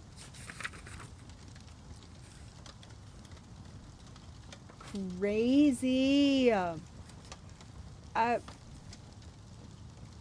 Yeah, so that's the end of chapter 19. Dude, Percy is such a noble person to, like, again, I hate saying this time and time again, but he's 12, and he had to sacrifice leaving his mom. You know, like, what 12-year-old is gonna do that? Like, it's the day of the solstice. Why was he being dragged into the pit? How did he get the thunderbolt in his backpack? Are we going to be able to get the bolt to Olympus back in time and prevent a war? Percy is cutting it close. Maybe a little too close. I'm stressed. I know he can... Oh man, yeah, this is crazy. Darcy Jackson, the child, a child, but a man. He really has grown. He has been forced to grow up so quick. Like the way he like talked back to Hades, like he was like, "Hey, this is not. You're not getting your way. I will help you and get your helm back to restore balance, I guess. But like, you're not manipulating me." Like, wow. He's grown up very, very quickly. He's still a little aloof for certain things. But wow, like, that is so crazy. Okay. Chapter 20. I battle my jerk relative. A Coast Guard boat picks us up, but they were too busy to keep us for long, or to wonder how 3 kids in street clothes had gotten out into the middle of the bay. There was a disaster to mop up. Their radios were jammed with distress calls. They dropped us off at the Santa Monica Pier with towels around our shoulders and water bottles that said, "I'm a junior Coast Guard," and sped off to save more people. Our clothes were sopping wet, even mine. When the Coast Guard boat had appeared, I'd silently pray they wouldn't pick me out of the water and find me perfectly dried, which might have raised some eyebrows. So I willed myself to get soaked. Sure enough, my usual waterproof magic had abandoned me. I was also barefoot because I'd given my shoes to Grover. Better the Coast Guard wonder why one of us was barefoot than wonder why one of us had hooves. After reaching dry land, we stumbled down the beach, watching the city burn against a beautiful sunrise. I felt as if I'd just come back from the dead, which I'd had. My backpack was heavy with Zeus's master bolt. My heart was even heavier from seeing my mother. I don't believe it, Annabeth said. It went all that way. It was a trick, I said, a strategy worthy of Athena. Hey, she warned. You don't get it, do you? She dropped her eyes, her anger fading. Yeah, I get it. Well, I don't, Grover complained. Would somebody... Percy, Annabeth said. I'm sorry about your mother. I'm so sorry. I pretended not to hear her. If I talked about my mother, I was going to start crying like a little kid. The prophecy was right. You shall go west and face the god who has turned. But it wasn't Hades. Hades didn't want war among the big three. Someone else pulled off the theft. Someone stole Zeus's master bolt and Hades' helm, and framed me because I'm Poseidon's kid. Poseidon will get blamed by both sides. By sundown today, there will be a three-way war, and all have caused it. Grover shook his head mystified. But who would be that sneaky? Who would want war that bad? I stopped in my tracks, looking down the beach. Gee, let me think. There he was, waiting for us, in his black leather duster and his sunglasses, an aluminum baseball bat propped on his shoulder. His motorcycle rumbled beside him, its headlight turning the sand red. Hey, kid, Ares said, seemingly genuinely pleased to see us. You were supposed to die. You tricked me, I said. You stole the helm and the master bolt. Ares grinned. Well, now I didn't steal them personally. Gods taking each other's symbol of powers, that's a big no-no. But when you're not the only hero in the world who can run errands. Who did you use? Clarice? She was there at the winter solstice. The idea seemed to amuse him. Doesn't matter. The point is, kid, you're impeding the war effort. See, you've got to die in the underworld. Then old Seaweed will be mad at Hades for killing you. Corpse Breath will have Zeus's master bolt, and Zeus will be mad at him. And Hades is still looking for this. From his pocket, he took out a ski cap, the kind bank robbers wear, and placed it between the handlebars of his bike. Immediately, the caps transformed into an elaborate bronze helmet. The Helm of Darkness, Grover gasped. Exactly, Ares said. Now where was I? Oh yeah, Hades will be mad at both Zeus and Poseidon because he doesn't know who took this. Pretty soon, we got a nice little three-way slugfest going. But they're your family, Annabeth protested. Ares shrugged. Best kind of war. Always the bloodiest. Nothing like watching your relatives fight, I always say. You gave me the backpack in Denver, I said. The master bolt was in there the whole time? Yes and no, Ares said. It's probably too complicated for your little mortal brain to follow, but the backpack is the master bolt's sheath, just morphed a little bit. The bolt is connected to it, sort of like that sword you got, kid. It always returns to your pocket, right? I wasn't sure how Ares knew about that, but I guess a god of war had to make it his business to know about weapons. Anyways, Ares continued, I tinkered with the magic a bit so the bolt would only return to the sheath once you reached the underworld. You get close to Hades? Bingo, you got mail. If you died along the way, no loss. I still had the weapon. But why not keep the master bolt for yourself? I said. Why send it to Hades? Ares got a twitch in his jaw. For a moment, it was almost as if he was listening to another voice, deep inside his head. Why didn't I... Yeah, I with that kind of firepower. He held the trance for 1 second, 2 seconds. I exchanged nervous looks with Annabeth. Ares' face cleared. I didn't want the trouble. Better to have you caught red-handed holding the thing. You're lying, I said. Sending the bolt to the underworld was your idea, wasn't it? Of course it was. Smoke drifted up from his sunglasses as if they were about to catch fire. You didn't order the theft, I guessed. Someone else sent a hero to steal the 2 items.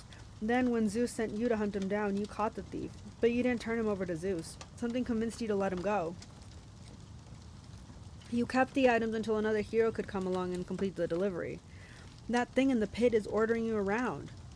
I am the god of war. I take orders from no one. I don't have dreams. I hesitated. Who said anything about dreams? Ares looked agitated, but he tried to cover it with a smirk. Let's get back to the problem at hand, kid. You're alive. I can't have you taking that bolt to Zeus. You just might get those hard-headed idiots to listen to you. So I've got to kill you. Nothing personal. He snapped his fingers. The sand exploded at his feet, and out charged a wild boar, even larger and uglier than the one whose head hung above the door of Cabin 7 at Camp Half-Blood.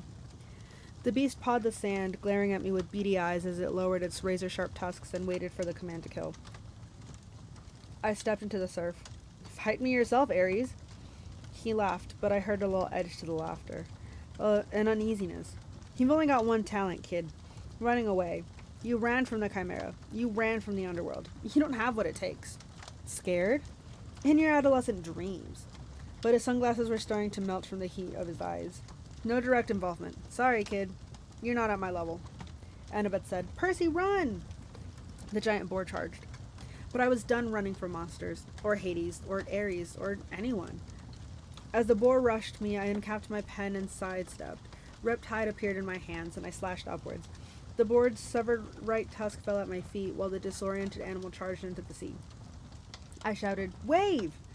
Immediately, a wave surged up out of nowhere and engulfed the boar, wrapping around it like a blanket. The beast squealed once in terror. Then it was gone, swallowed by the sea. I turned back to Ares. "Are you going to fight me now?" I asked. "Or are you going to hide behind another pet pig?" Ares' face was purple with rage. "Watch it, kid. I could turn you into a cockroach," I said. "Or a tapeworm. Yeah, I'm sure. That'll save you from getting your godly hide whipped, wouldn't it?" Flames danced along the top of the glasses. "Oh man, you're really asking to be smashed into a grease spot." "If I lose, turn me into anything you want. Take the bolt. If I win, the helm and the bolt are mine, and you have to go away." Ares sneered. He swung the baseball bat off his shoulder. "How would you like to get smashed? Modern or classic?" I showed him my sword. "That's cool, dead boy," he said. "Classic it is." The baseball bat changed into a huge two-handed sword, the hilt with the large silver skull with a ruby in its mouth. "Percy," Annabeth said, "don't do this. He's a god." "He's a coward," I told her. She swallowed. "Wear this, at least, for luck." She took off her necklace and her 5 years' worth of camp beads and a ring from her father and tied it around my neck. "Reconciliation," she said. "Athena and Poseidon, together." My face felt a little warm, but I managed to smile. "Thanks." "And take this," Grover said. He handed me a flattened tin can that he'd probably been saving in his pocket for 1,000 miles. "The satyrs stand behind you." "Grover, I don't know what to say." He patted me on the shoulder. I stuffed the tin can in my back pocket. "Are you all done saying goodbye?" Ares came towards me, his black leather duster trailing behind him, his sword glinting like fire in the sunrise. "I've been fighting for eternity, kid. My strength is unlimited and I cannot die. What have you got?" A smaller ego, I thought, but I said nothing. I kept my feet in the surf, backing into the water up to my ankles. I thought back to what Annabeth had said at the Denver dinner so long ago. Ares has strength, that's all he has. Even strength has to bow to wisdom sometimes. He cleaved downward at my head, but I wasn't there. My body thought for me. The water seemed to push me out into the air and I catapulted over him, slashing as I came down. But Ares was just as quick. He twisted and the strike that should have caught him directly in the spine was deflected off the end of his sword hilt. He grinned. "Not bad, not bad." He slashed again and I was forced to jump onto dry land. I tried to sidestep to get back in the water, but Ares seemed to know what I wanted. He outmaneuvered me, pressing so hard that I had to put all my concentration on not getting sliced into pieces. I kept backing away from the surf, and I couldn't find any openings to attack. His sword had a reach several feet longer than Riptide. "Getting close," Luke had told me once, back in our sword class. Or, "when you've got the shorter blade, getting close." I stepped inside with a thrust, but Ares was waiting for that. He knocked my blade out of my hands and kicked me in the chest. I went airborne, 20, maybe 30 feet. I would have broken my back if I hadn't crashed into the soft sand of a dune. "Percy!" Annabeth yelled. "Cops!" I was seeing double. My chest felt like it had just been hit with a battering ram, but I managed to get to my feet. I couldn't look away from Ares for fear he'd slice me in half, but out of the corner of my eyes I saw red lights flashing on the... I couldn't look away from Ares for fear he'd slice me in half, but out of the corner of my eye I saw red lights flashing on the shoreline boulevard. Car doors were slamming. "There, officer!" someone yelled. "See?" A gruff cop voice. "Looks like that kid on TV." "What the heck?" "That guy's armed," another cop said. "Call for backup." I rolled to one side as Ares' blade slashed the sand. I ran for my sword, scooped it up, and launched a swipe at Ares' face, only to find my blade deflected again. Ares seemed to know exactly what I was going to do to the moment I did it. I stepped back towards the surf, forcing him to follow. Admit it, kid, Ares said. You've got no hope. I'm just toying with you. My senses were working overtime. I now understood what Annabeth had said about ADHD keeping you alive in battle. I was wide awake, noticing every little detail. I could see where Ares was tensing. I could tell which way he would strike. At the same time, I was aware of Annabeth and Grover 30 feet to my left. I saw a second cop car pull up, sirens wailing. Spectators, people who had been wandering the streets because of the earthquake, were starting to gather. Among the crowd, I thought I saw a few who were walking with a strange tottering gait of disguised satyrs. They were shimmering forms of spirit, too, as if the dead had risen from Hades to watch the battle. I heard the flap of leathery wings circling somewhere above. More sirens. I stepped farther into the water, but Ares was fast. The tip of his blade ripped my sleeve and grazed my forearm. A police voice said on the megaphone, "Drop the guns! Set them on the ground! Now!" Guns? I looked at Ares' weapons and it seemed to flicker. Something that looked like a shotgun, sometimes a two-handed sword. I didn't know what the humans were seeing in my hands, but I was pretty sure it wouldn't make them like me. Ares turned to glare at our spectators, which gave me a moment to breathe. There were 5 police cars now, and a line of officers crouching behind them, pistols trained on us. "This is a private matter," Ares bellowed. "Be gone!" He swept his hand and a wall of red flame rolled across the patrol cars.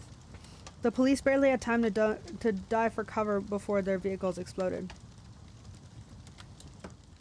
The crowd behind them scattered, screaming. Ares roared with laughter. "Now, little hero, let's add you to the barbecue." He slashed. I deflected his blade. I got close enough to strike, tried to fake him out with the feint, but my blow was knocked aside. The waves were hitting me in the back now. Ares was up to his thighs, wading in after me. I felt the rhythm of the sea, the waves growing larger as the tide rolled in, and suddenly I had an idea. Little waves, I thought, and the water behind me seemed to recede. I was holding back the tide by force of will, but tension was building, like carbonation behind a cork.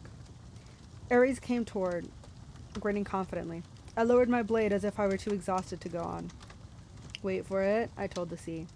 The pressure now was almost lifting me off my feet. Ares raised his sword. I released the tide and jumped, rocketing straight over Ares on a wave.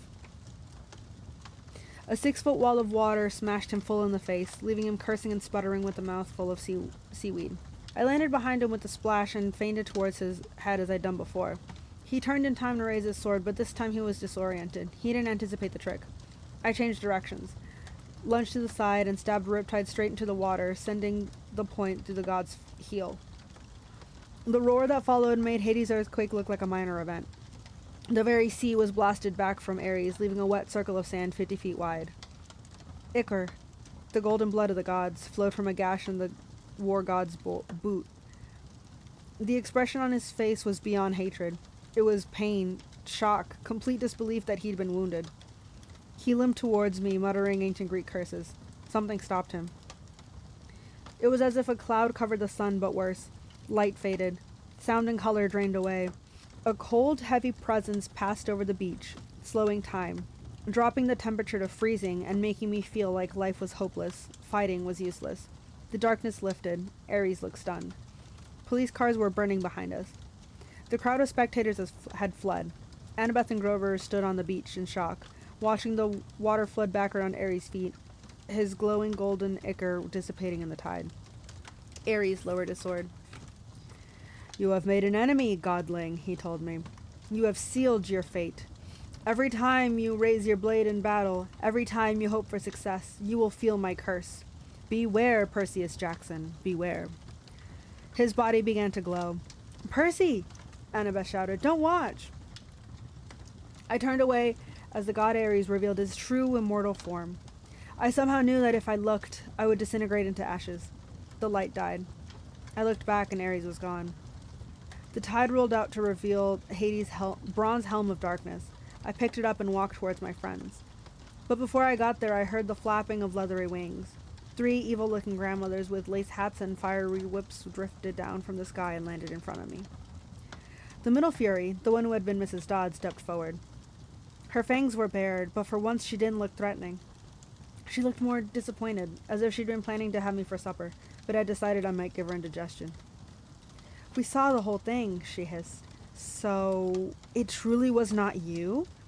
I tossed her the helmet, which she caught in surprise. Return that to Lord Hades, I said. Tell him the truth. Tell him to call off the war. She hesitated, then ran a forked tongue over her green leathery lips.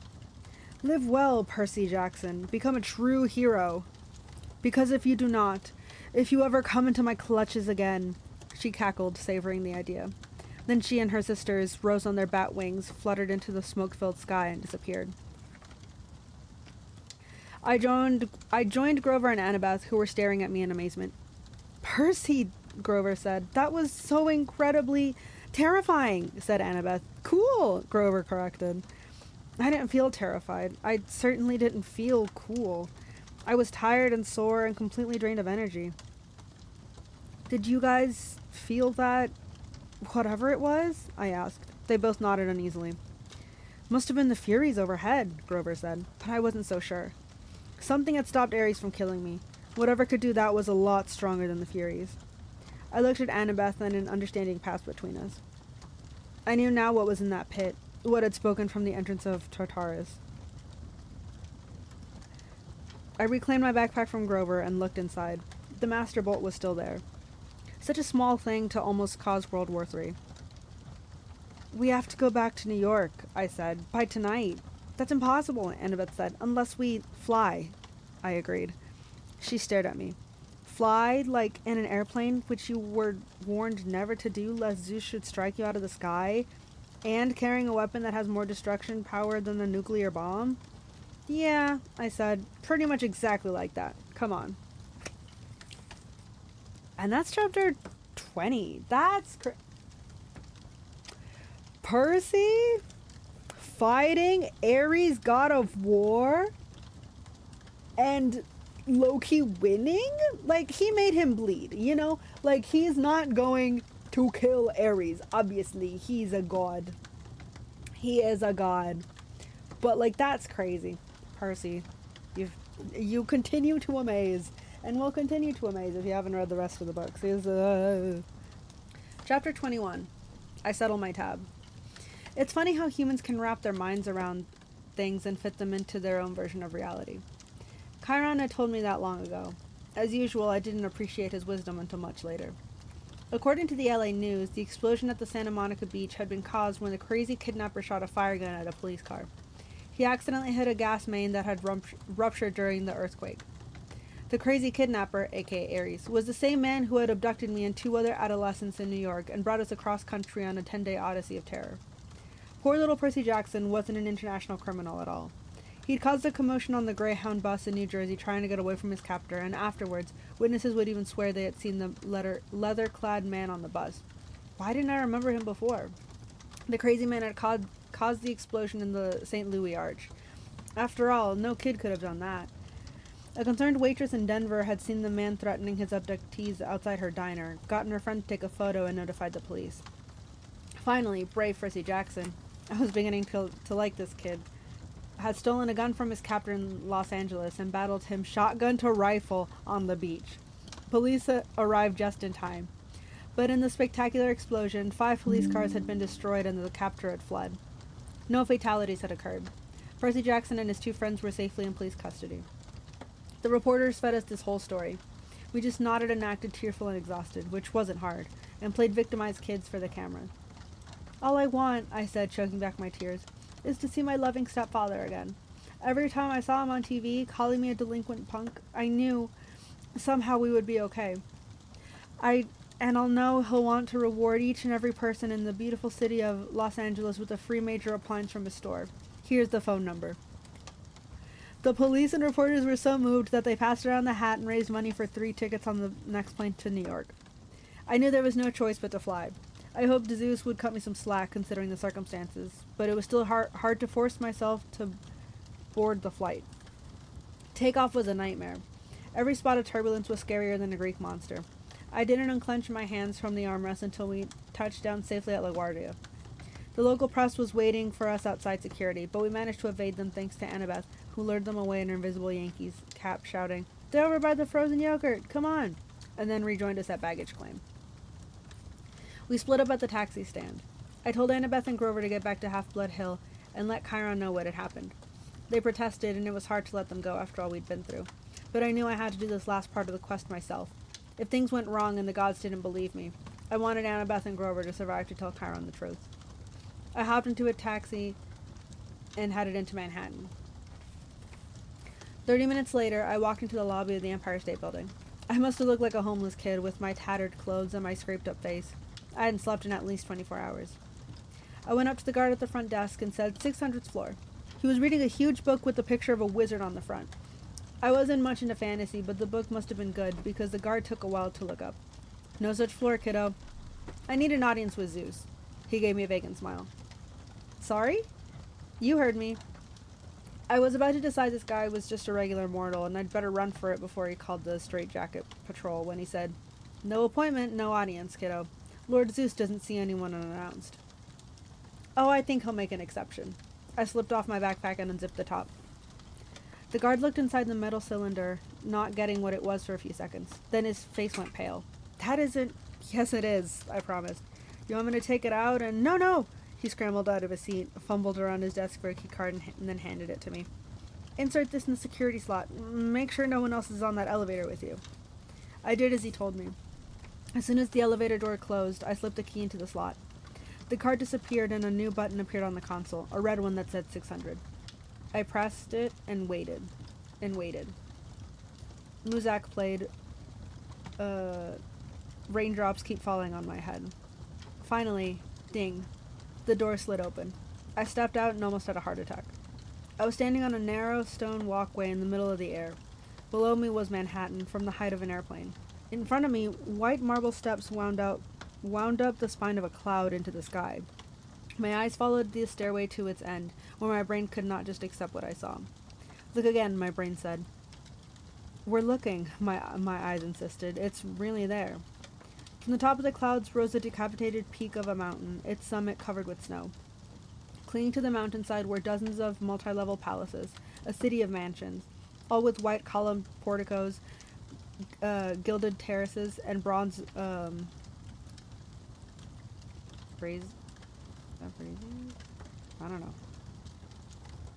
bronze torches, glowing with 1,000 fires.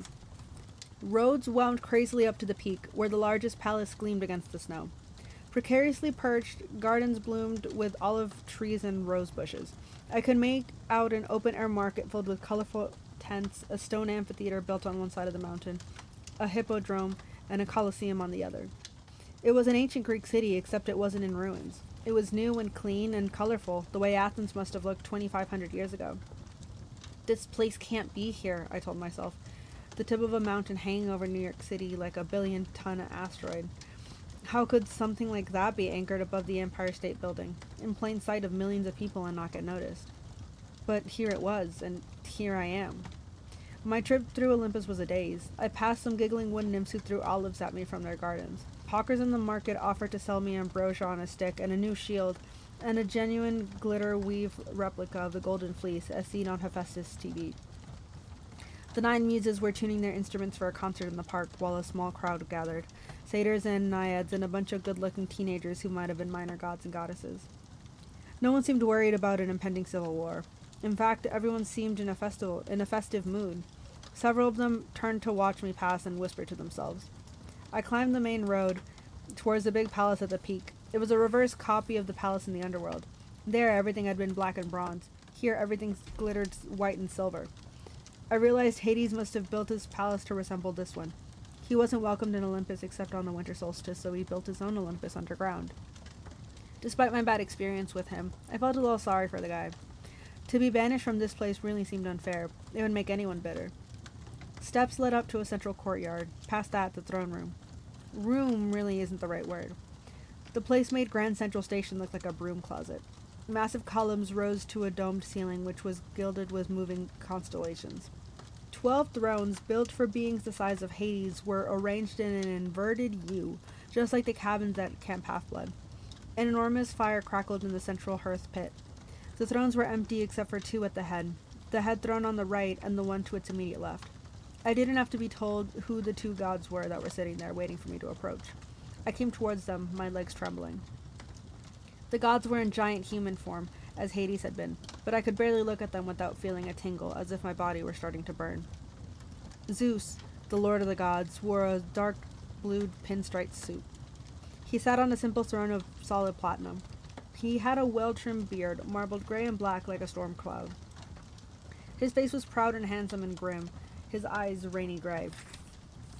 As I got near to him, the air crackled and smelled of ozone. The god sitting next to him was his brother, without a doubt, but he was dressed very differently. He reminded me of a beachcomber from Key West. He wore leather sandals, khaki Bermuda shorts, and a Tommy Bahama shirt with coconuts and parrots all over it. His skin was deeply tanned, his hands scarred like an old-time fisherman's. His hair was black, like mine. His face had the same brooding look that had always gotten me branded a rebel, but his eyes, sea green like mine, were surrounded by sun crinkles that told me he smiled a lot too. His throne was the deep-sea fisherman's chair.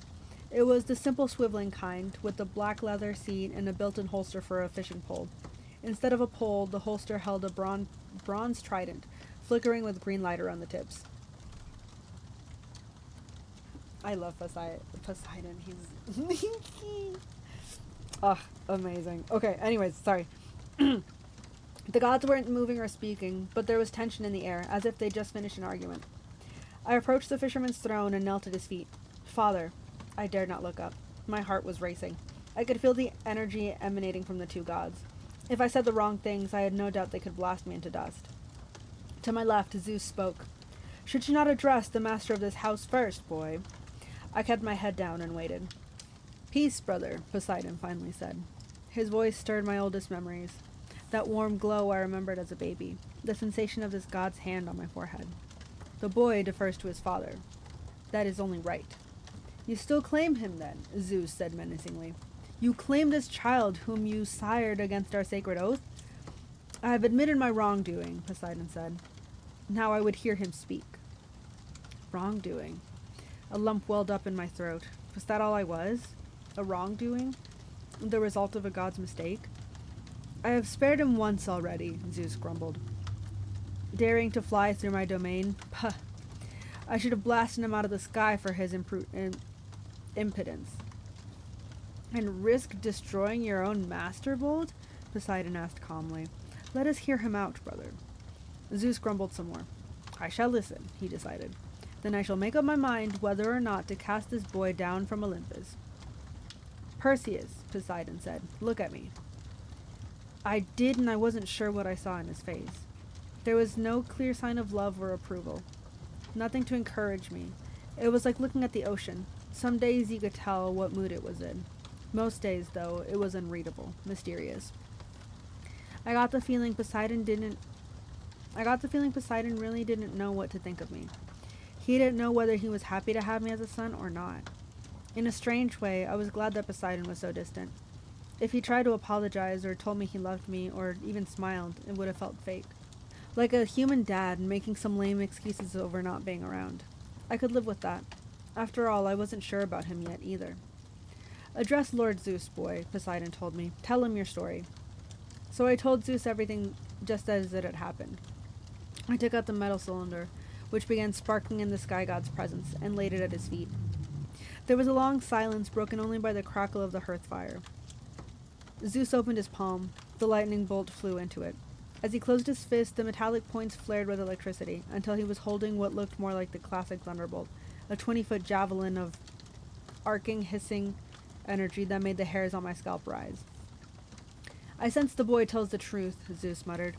But that Ares would do such a thing. It is most unlike him. He is proud and impulsive, Poseidon said. It runs in the family. Lord?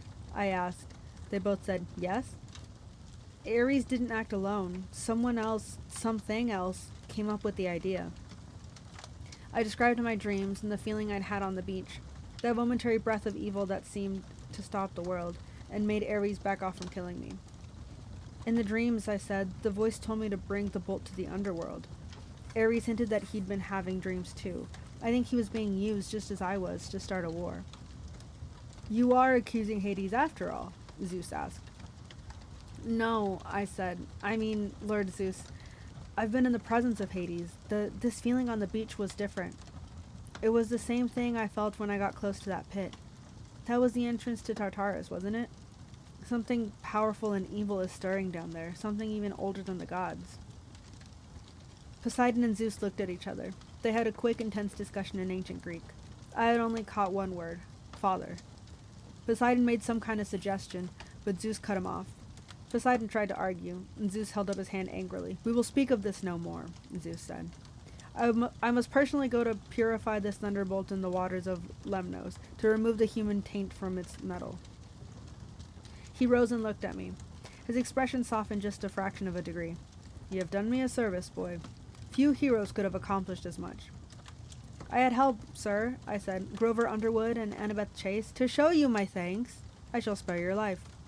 I do not trust you, Perseus Jackson. I do not like what your arrival means for the future of Olympus. But for the sake of peace in the family, I shall let you live. Thank you, sir. Do not presume to fly again.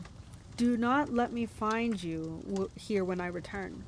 Otherwise you shall taste this bolt, and it shall be your last sensation. Thunder shook the palace. With the blinding flash of lightning, Zeus was gone. I was alone in the throne room with my father. Your uncle, Poseidon sighed, has always had a flair for dramatic exits. I think you would have done well as the god of theater. An uncomfortable silence. Sir, I said, what was in that pit? Poseidon regarded me. Have you not guessed? Kronos, I said, the king of the Titans. Even in the throne room for Olympus, far away from Tartarus, the name Kronos darkened the room, made the hearth fire seem not quite so warm on my back. Poseidon gripped his trident.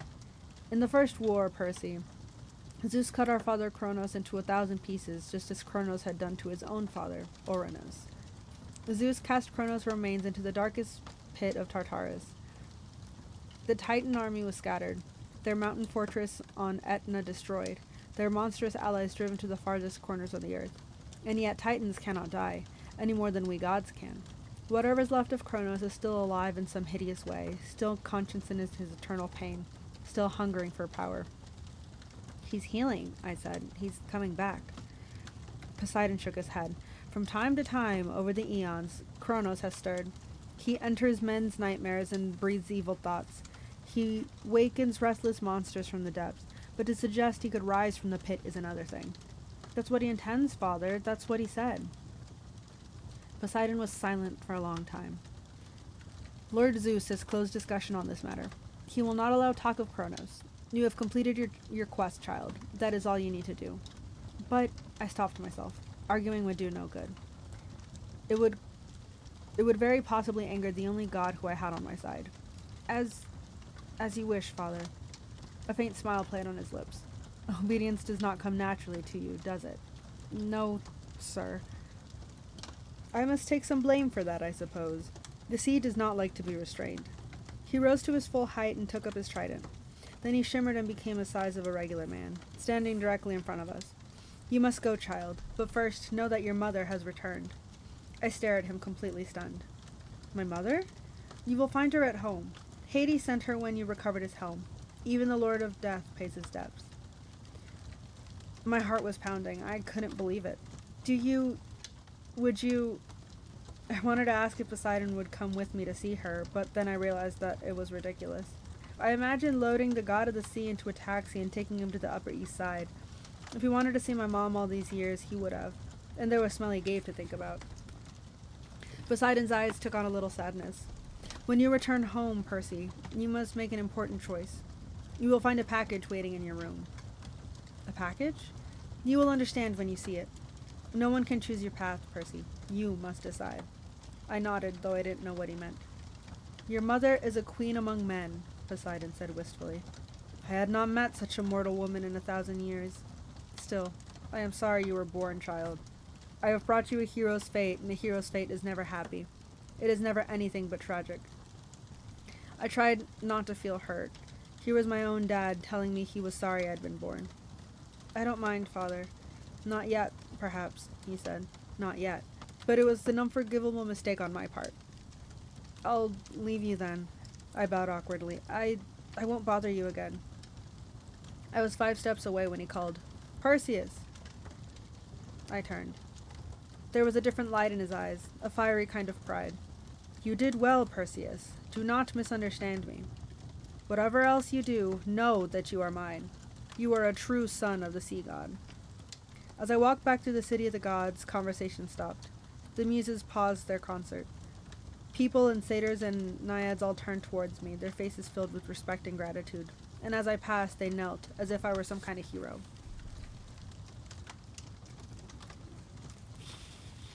Dang. 15 minutes later, still in a trance, I was back on the streets of Manhattan. I caught a taxi to my mom's apartment, rang the doorbell, and there she was, my beautiful mother, smelling of peppermint and licorice, the weariness and worry evaporating from her face as soon as she saw me. Percy! Oh, thank goodness. Oh, my baby. She crushed the air right out of me. We stood in the hallway as she cried and ran her hands through my hair. I'll admit it, my eyes were a little misty, too. I was shaking. I was so relieved to see her. She told me she just appeared in the apartment that morning, scaring Gabe half out of his wits. She didn't remember anything since the Minotaur and couldn't believe it when Gabe told her I was a wanted criminal, traveling across the country blowing up national monuments. She'd been going out of her mind with worry all day because she hadn't heard the news. Gabe had forced her to go into work, saying she'd had a month's salary to make up and she'd better get started. I don't like Gabe at all. I swallowed back my anger and told her my own story. I tried to make it sound less scary than it had been, but that wasn't easy. I was just getting to the fight with Ares when Gabe's voice interrupted from the living room. Hey, Sally! That meatloaf done yet or what? She closed her eyes. He isn't going to be happy to see you, Percy. The store got 500,000 phone calls today from Los Angeles. Something about free appliances? Oh, yeah, about that. She managed a weak smile. Just don't make him angrier, all right? Come on. In the month I'd been gone, the apartment had turned into Gabeland. Garbage was ankle deep on the carpet. The sofa had been reupholstered in beer cans. Dirty socks and underwear hung off the lampshades. Gabe and 3 of his big, goony friends were playing poker at the table. When Gabe saw me, his cigar dropped out of his mouth. His face got redder than lava. You got nerve coming here, you little punk. I thought the police... He's not a fugitive after all, my mom interjected. Isn't that wonderful, Gabe? Gabe looked back and forth between us. He didn't seem to think my homecoming was so wonderful. Bad enough I had to give back your life insurance money, Sally, he growled. Get me the phone. I'll call the cops. Gabe, no. He raised his eyebrows. Did you just say no? You think I'm gonna put up with this punk again? I can still press charges against him for ruining my Camaro. But he raised his hand and my mother flinched. For the first time I realized something. Gabe had hit my mother. I didn't know when or how much, but I was sure he'd done it. Maybe it had been going on for years when I wasn't around. A balloon of anger started expanding in my chest. I came towards Gabe, instinctively taking the pen out of my pocket. He just laughed. What, punk? You're gonna ride on me? You touch me and you're going to jail forever, you understand? Hey, Gabe, his friend Eddie interrupted. He's just a kid. Gabe looked at him resentfully and mimicked in a falsetto voice. Just a kid. His other friends laughed like idiots. I'll be nice to you, punk. Gabe showed me his tobacco-stained teeth. I'll give you 5 minutes to get your stuff and clear out. After that, I called the police. Gabe, my mother pleaded. He ran away, Gabe told her. Let him stay gone. I was itching to uncap Riptide, but even if I did, the blade wouldn't hurt humans. And Gabe, by the loosest definition, was human. My mother took my arm. Please, Percy, come on. We'll go to your room. I let her pull me away, my hand still trembling with rage. My room had been completely filled with Gabe's junk. There were stacks of used car batteries, a rotting bouquet of sympathy flowers with a card from someone who'd seen his Barbara Walters interview. Gabe is just upset, honey, my mother told me. I'll talk to him later. I'm sure it'll work out.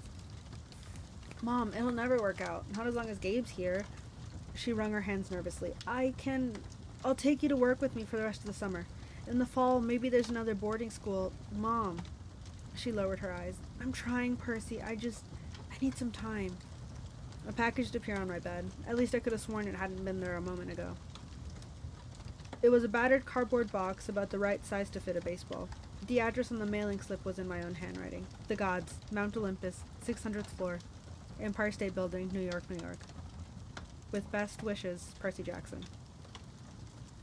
Over the top in black marker, in a man's clear bold print, was the address of our apartment and the words, Return to sender. Suddenly I understood what Poseidon had told me on Olympus. A package. A decision. Whatever else you do, know that you are mine. You are a true son of the sea god. I looked at my mother. Mom, do you want Gabe gone? Percy, it isn't that simple. Mom, just tell me. That jerk has been hitting you. Do you want him gone or not? She hesitated, then nodded almost imperceptibly. Yes, Percy, I do. And I'm trying to get up my courage to tell him, but you can't do this for me. You can't solve my problems. I looked at the box. I could solve her problem. I wanted to slice that package open, plop it on the poker table, and take out what was inside.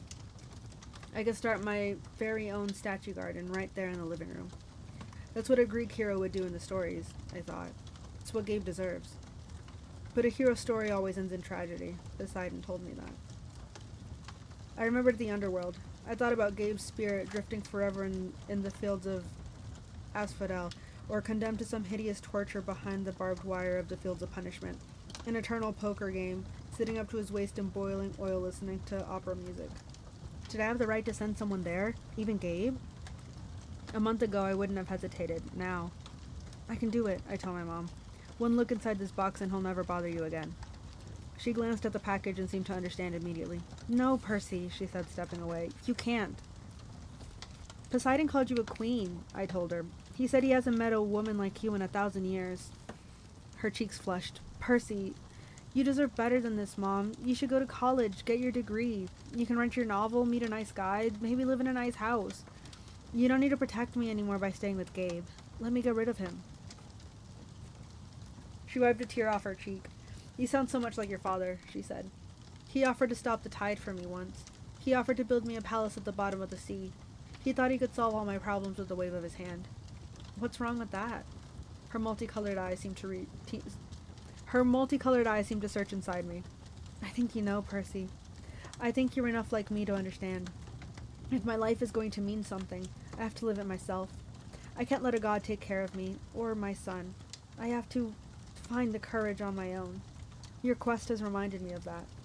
We listened to the sound of poker chips and swearing, and ESPN on the living room TV. I'll leave the box, I said. If he threatens you... She looked pale, but she nodded. Where will you go, Percy? Half-Blood Hill. For the summer, or forever? I guess that depends. We locked eyes, and I sensed that we had an agreement. We would see how things stood at the end of the summer. She kissed my forehead. You'll be a hero, Percy. You'll be the greatest of all. I took one last look around my bedroom. I had a feeling I'd never see it again. Then I walked with my mother to the front door. Leaving so soon, punk? Gabe called after me. Good riddance. I had one last twinge of doubt. How could I turn down the perfect chance to take revenge on him? I was leaving here without saving my mother. Hey, Sally, he yelled. What about that meatloaf, huh? A steely look of anger flamed in my mother's eyes, and I thought, just maybe, I was leaving her in good hands after all. Her own. The meatloaf is coming right up, dear, she told Gabe. Meatloaf surprise. She looked at me and winked. The last thing I saw as the door swung closed was my mother staring at Gabe, as if she was contemplating how he would look at her as a garden statue. That's chapter 21. Jeez! Also, I adore the fact that Poseidon, he calls his mom, like he hasn't met a woman like her in 1,000 years. Where was that?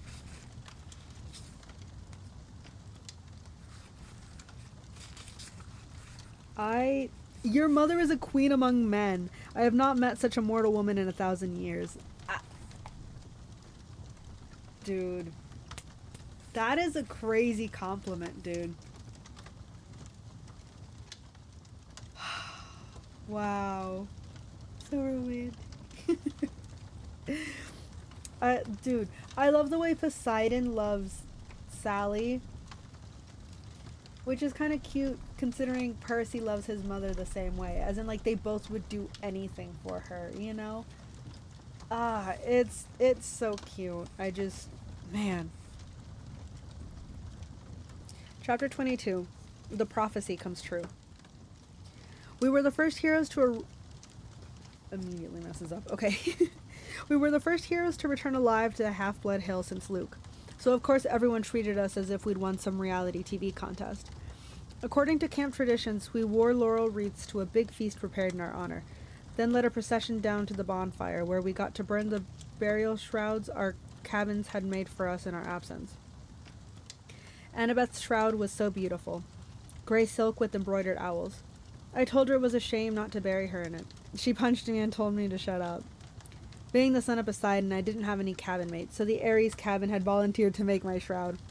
They'd taken an old bed sheet and painted smiley faces with X-out eyes around the border and the word loser painted really big in the middle. It was fun to burn.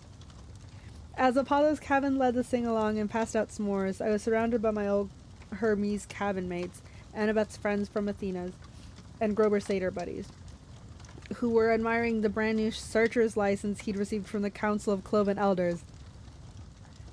The council had called Grover's performance on the quest brave to the point of indigestion. Horns and whiskers above anything we have seen in the past. Yeah, let's go, Grover! Hurrah! Okay, sorry. The only ones not in a party mood were Clarice and her cabin mates, whose poisonous looks told me they'd never forgive me for disgracing their dad. That was okay with me. Even Dionysus' welcome home speech wasn't enough to dampen my spirits. Yes, so the little brat didn't get himself killed, and I will have an even bigger head. Well, huzzah for that. In other announcements, there will be no canoe races this Saturday. I moved back into cabin 3, but it didn't feel so lonely anymore. I had my friends to train with during the day, and at night I lay awake and listened to the sea, knowing my father was out there. Maybe he wasn't quite sure about me yet. Maybe he hadn't even wanted me born, but he was watching. And so far, he was proud of what I've done. As for my mother, she had a chance at a new life. Her letter arrived a week after I got back to camp. She told me Gabe had left mysteriously, disappeared off the face of the planet, in fact. She reported him missing to the police, but she had a funny feeling they would never find him.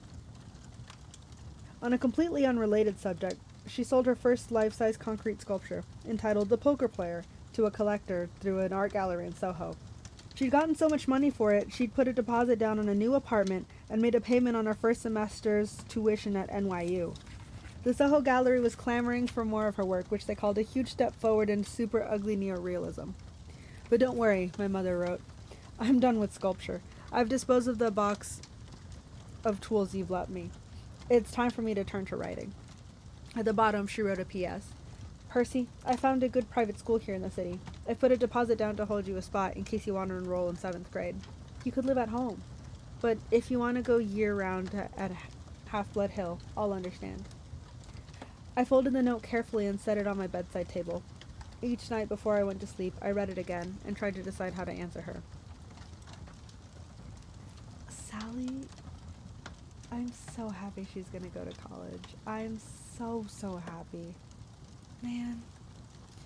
On the 4th of July, the whole camp gathered at the beach for fireworks displayed by Cabin 9. Being Hephaestus' kids, they weren't going to settle for a few lame blue and white explosions. They'd anchored a barge offshore and loaded it up with rockets the size of Patriot missiles. According to Annabeth, who'd seen the show before, the blasts would be sequenced so tightly they'd look like frames of animation across the sky. The finale was supposed to be a couple of 100-foot-tall Spartan warriors who would crackle to life above the ocean, fight a battle, and explode into a million colors. As Annabeth and I were spreading a picnic blanket, Grover showed up to tell us goodbye. He was dressed in his usual jeans and t-shirt and sneakers, but in the last few weeks he started to look older, almost high school age. His goatee had gotten thicker. He'd put on some weight. His horns had grown at least an inch, so now we had to wear his Rasta cap all the time to pass as human. I'm off, he said. I just came to say, well, you know. I tried to feel happy for him. After all, it wasn't every day a satyr got permission to go look for the great god Pan, but it was hard saying goodbye.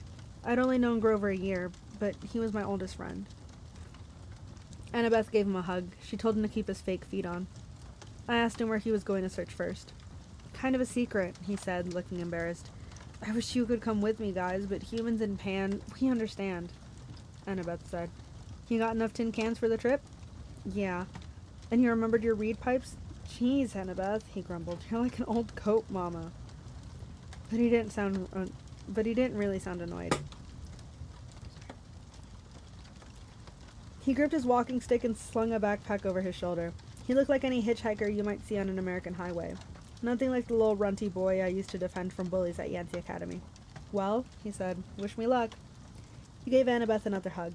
He clapped me on the shoulder, then headed back through the dunes. Fireworks exploded to life overhead. Hercules killing the Nemean lion, Artemis chasing the boar, George Washington, who by the way was a son of Athena, crossing the Delaware. Hey Grover, I called. He turned at the edge of the woods. Wherever you're going, I hope they make good enchiladas. Grover grinned and then he was gone, the trees closing around him. We'll see him again, Annabeth said. I tried to believe it. The fact that no searcher had ever come back in 2,000 years, well, I decided not to think about that. Grover would be the first. He had to be. July passed. I spent my days devising new strategies for Capture the Flag and making alliances with the other cabins to keep the banner out of Ares' hands. I got to the top of the climbing wall for the first time without getting scorched by lava. From time to time, I'd walk past the big house, glance up at the attic windows, and think about the oracle. I tried to convince myself that its prophecy had come to completion. You shall go west and face the god who has turned.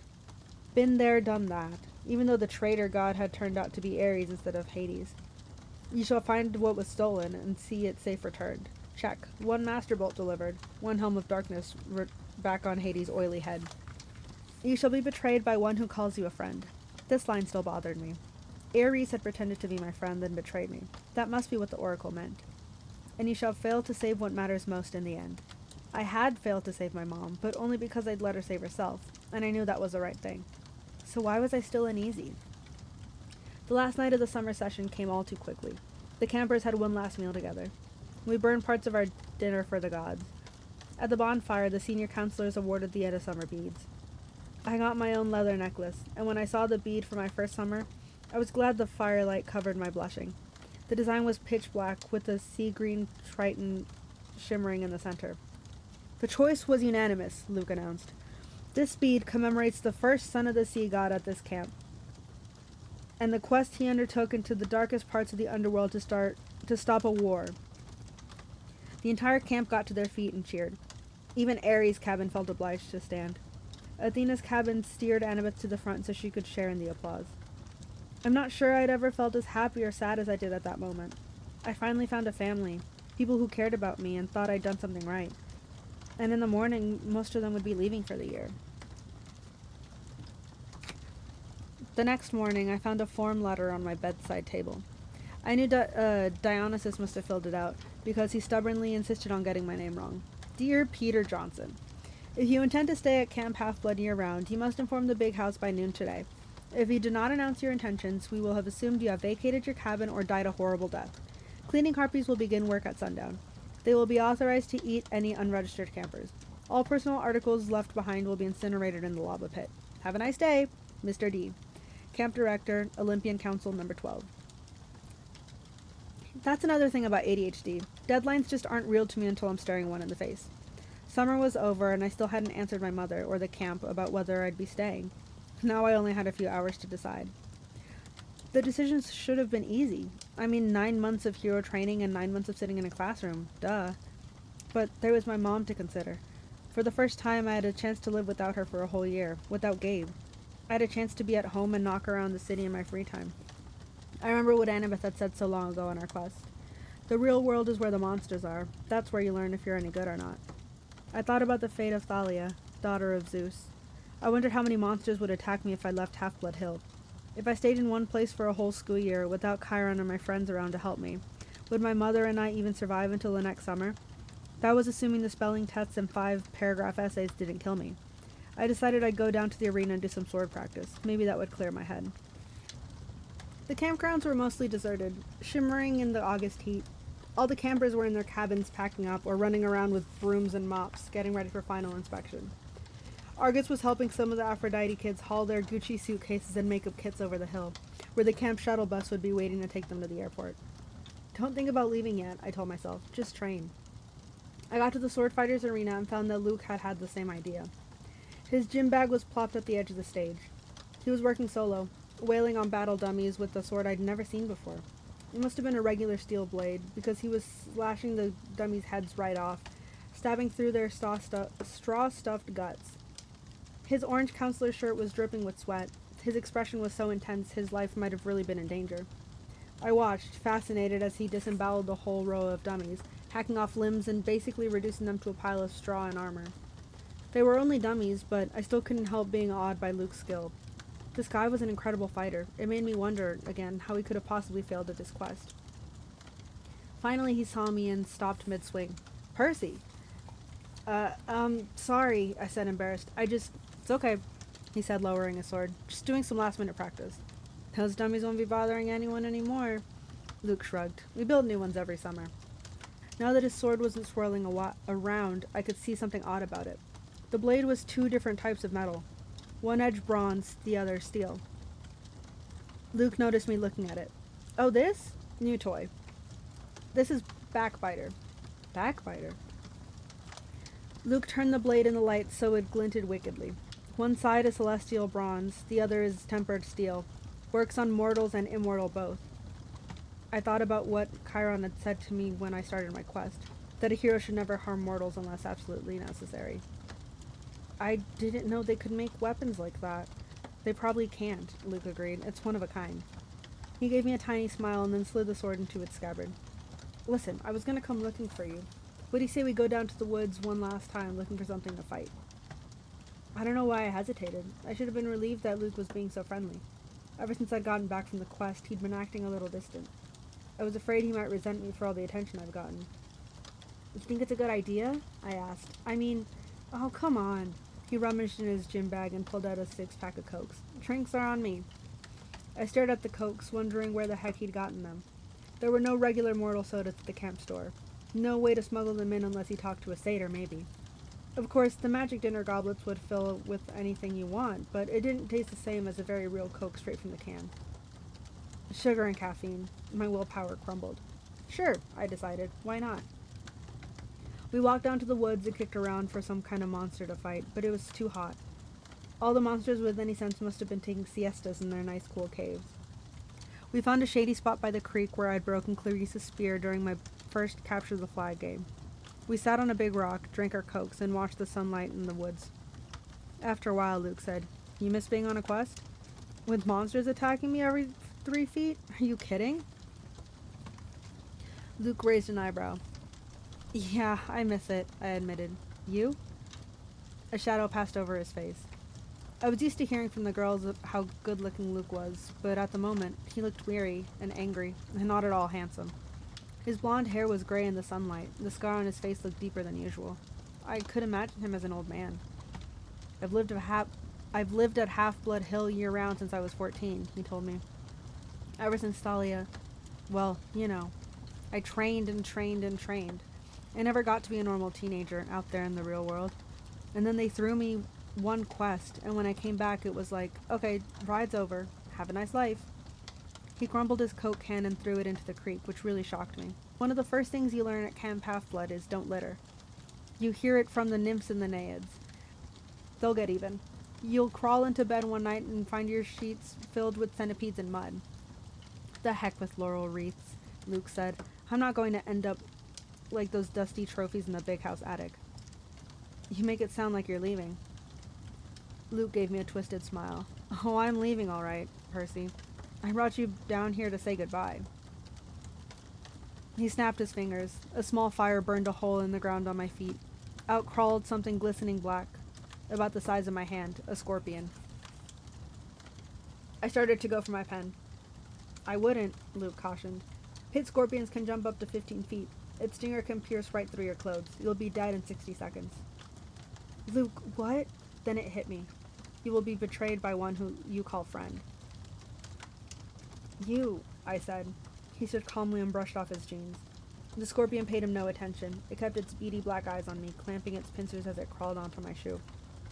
I saw a lot out there in the world, Percy, Luke said. Didn't you feel it? The darkness gathering? The monsters growing stronger? Didn't you realize how useless it all is? All the heroics, being pawns of the gods.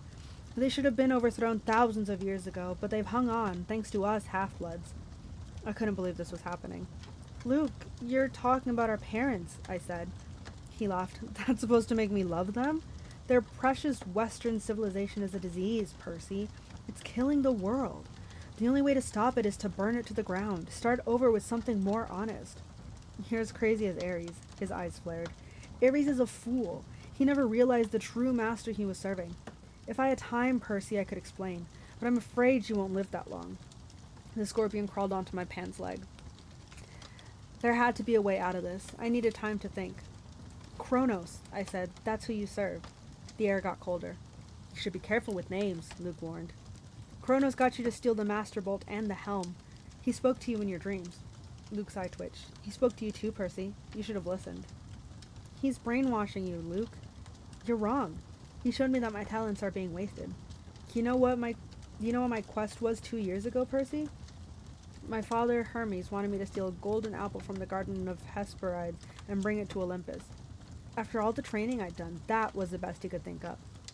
It's not an easy quest, I said. Hercules did it. Exactly, Luke said. Where's the glory in repeating what others have done? All the gods know how to do is replay their past. My heart wasn't in it. The dragon in the garden gave me this. He pointed angrily at his scar. And when I came back, all I got was pity. I wanted to pull Olympus down stone by stone right then, but I bided my time. I began to dream of Kronos. He convinced me to steal something worthwhile, something no hero had ever had the courage to take. When we went on that winter solstice field trip while the other campers were asleep, I snuck into the throne room and took Zeus's master bowl right from his chair. Hades' helm of darkness, too. You wouldn't believe how easy it was. The Olympians are so arrogant.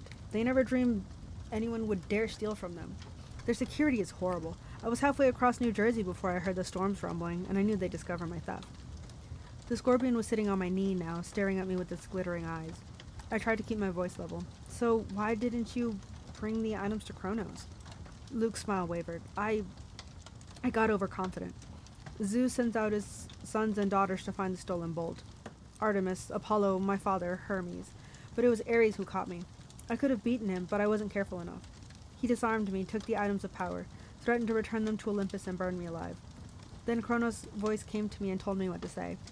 I put the idea in Ares' head about a great war between the gods. I said all he had to do was hide the items away for a while and watch the others fight. Ares got a wicked gleam in his eyes, and I knew he was hooked. He let me go, and I returned to Olympus before anyone noticed my absence. Luke drew his new sword. He ran his thumb down the flat of the blade, as if he were hypnotized by its beauty. Afterwards, the Lord of the Titans, he punished me with nightmares. I swore not to fail again. Back at Camp Half-Blood, in my dreams, I was told that a second hero would arrive, one who could be tricked into taking the bolt and the helm the rest of the way, from Ares down to Tartarus. You summoned the Hellhound that night in the forest. We had to make Chiron think the camp wasn't safe for you, so he would start you on your quest. We had to confirm his fears that Hades was after you, and it worked. The flying shoes were cursed, I said. They were supposed to drag me and the backpack into Tartarus. And they would have if you'd been wearing them, but you gave them to the satyr, which wasn't part of the plan. Krover messes up everything he touches. He even confused the curse. Luke looked down at the scorpion, which was now sitting on my thigh.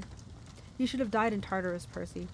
But don't worry. I'll leave you with my little friend to set things right. Thalia gave her life to save you, I said, gritting my teeth, and this is how you repay her?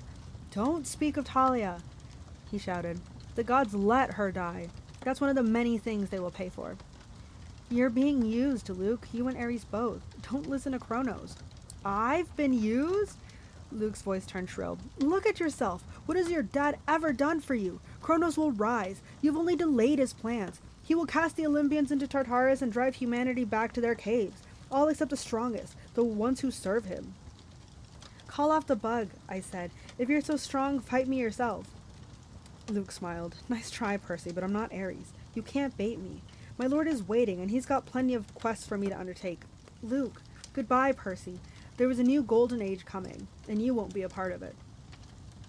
He slashed his sword in an arc and disappeared into a ripple of darkness. The scorpion lunged. I swatted it away with my hand and uncapped my sword. The thing jumped at me, and I cut it in half in midair. I was about to congratulate myself until I looked down at my hand.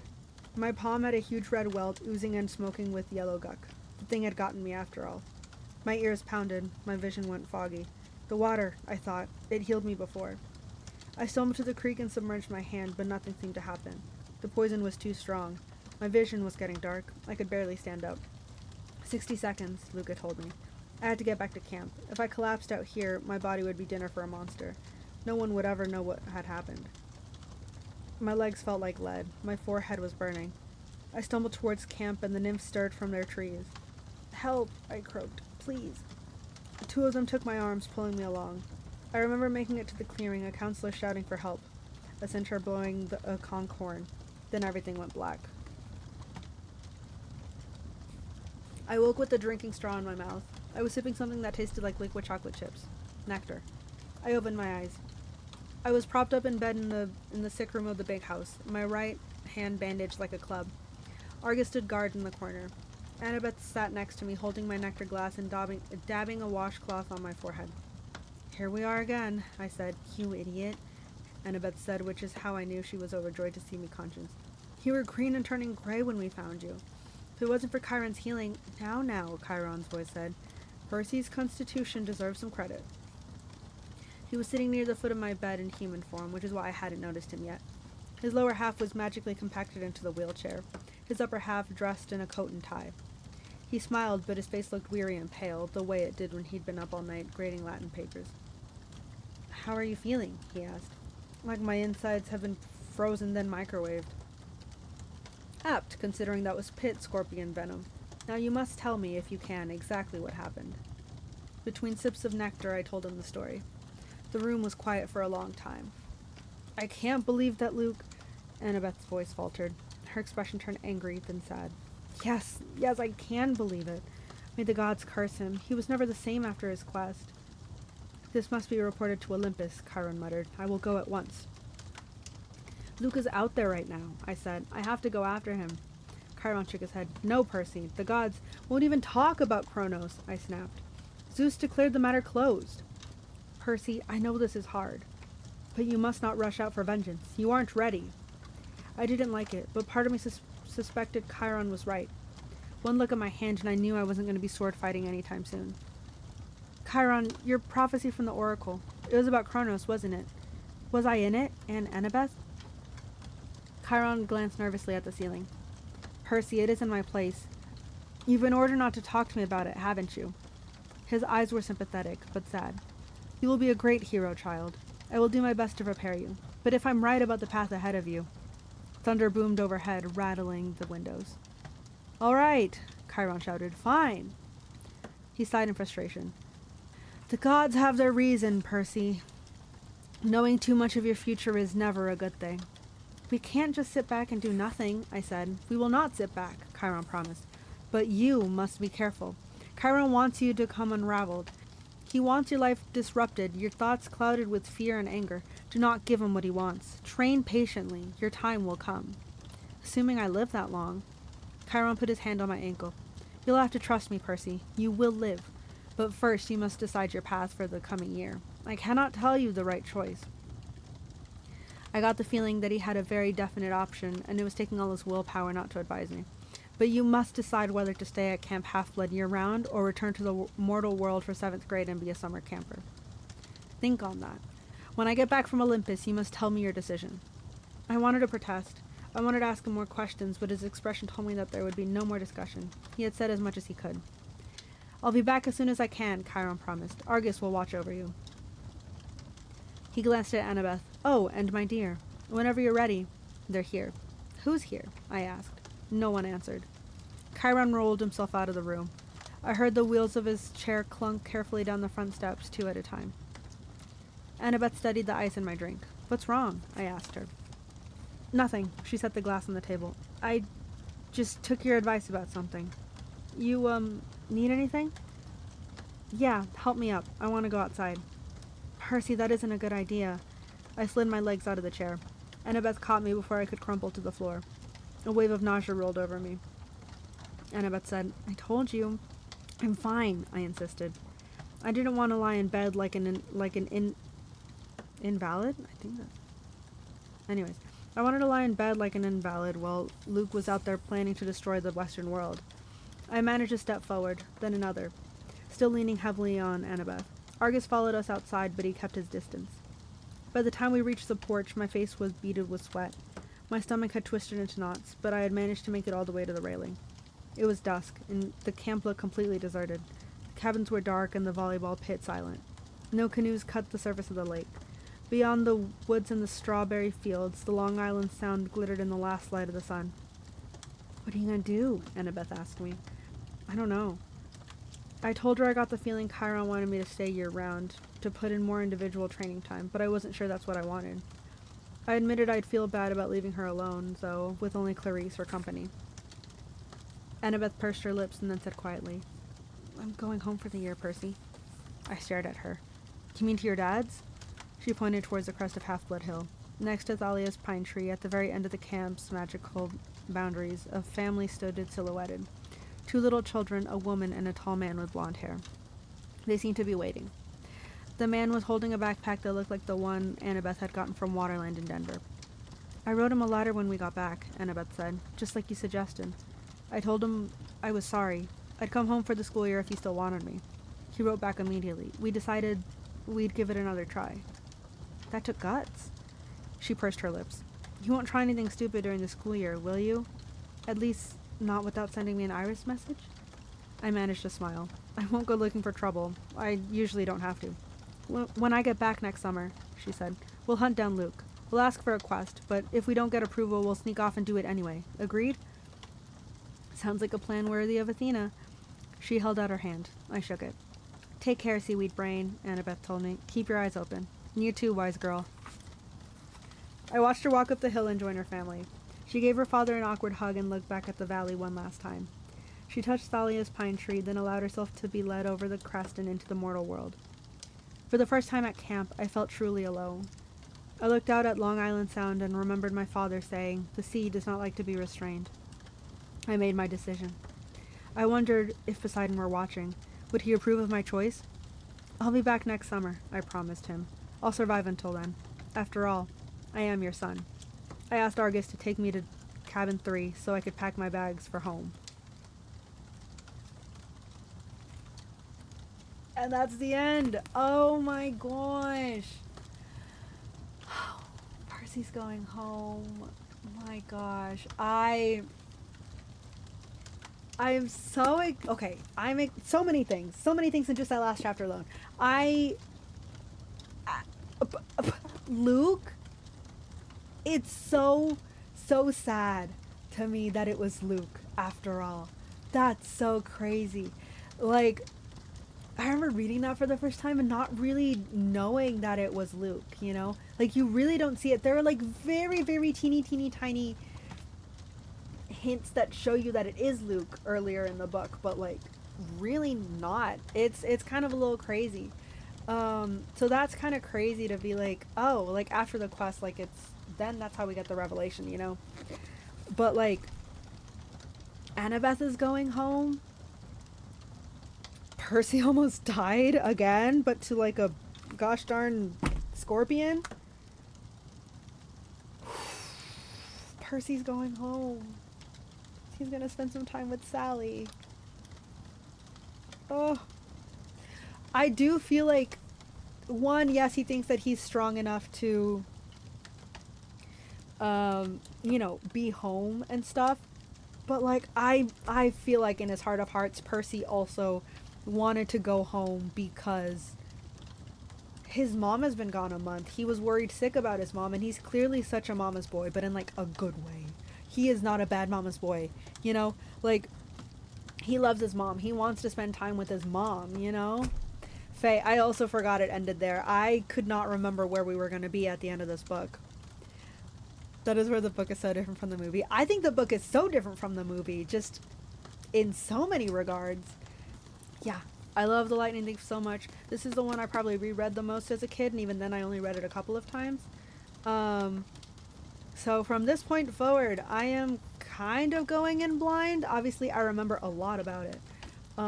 But I probably remember more from the series overall than from the individual books. So, I'm excited. I can't believe we're done with The Lightning Thief. I'm really happy we got through this. I can't believe we're done. Wow, I enjoyed this a lot. Let me know if you guys enjoyed this too. I had a lot of fun doing this. I know this is completely different from my usual content of just playing games and yapping and this and that, whatever, but it's nice to be able to reread books, you know? Like, I have not read these since I was a kid. So, you know, I mean, these books altered my brain chemistry to some extent, you know. So it's exciting to go back and reading them again. Yeah, thank you guys for joining me. This was super duper fun. Thank you guys for hanging out. I love you guys so, so very much. Till the next time I see you. I hope it's soon, but if it's not even till then, take care of yourself, stay hydrated, have food, treat yourself, get you a little treat, a little sweet treat, because you deserve it. Yeah, I love you so, so very much. See you guys next time.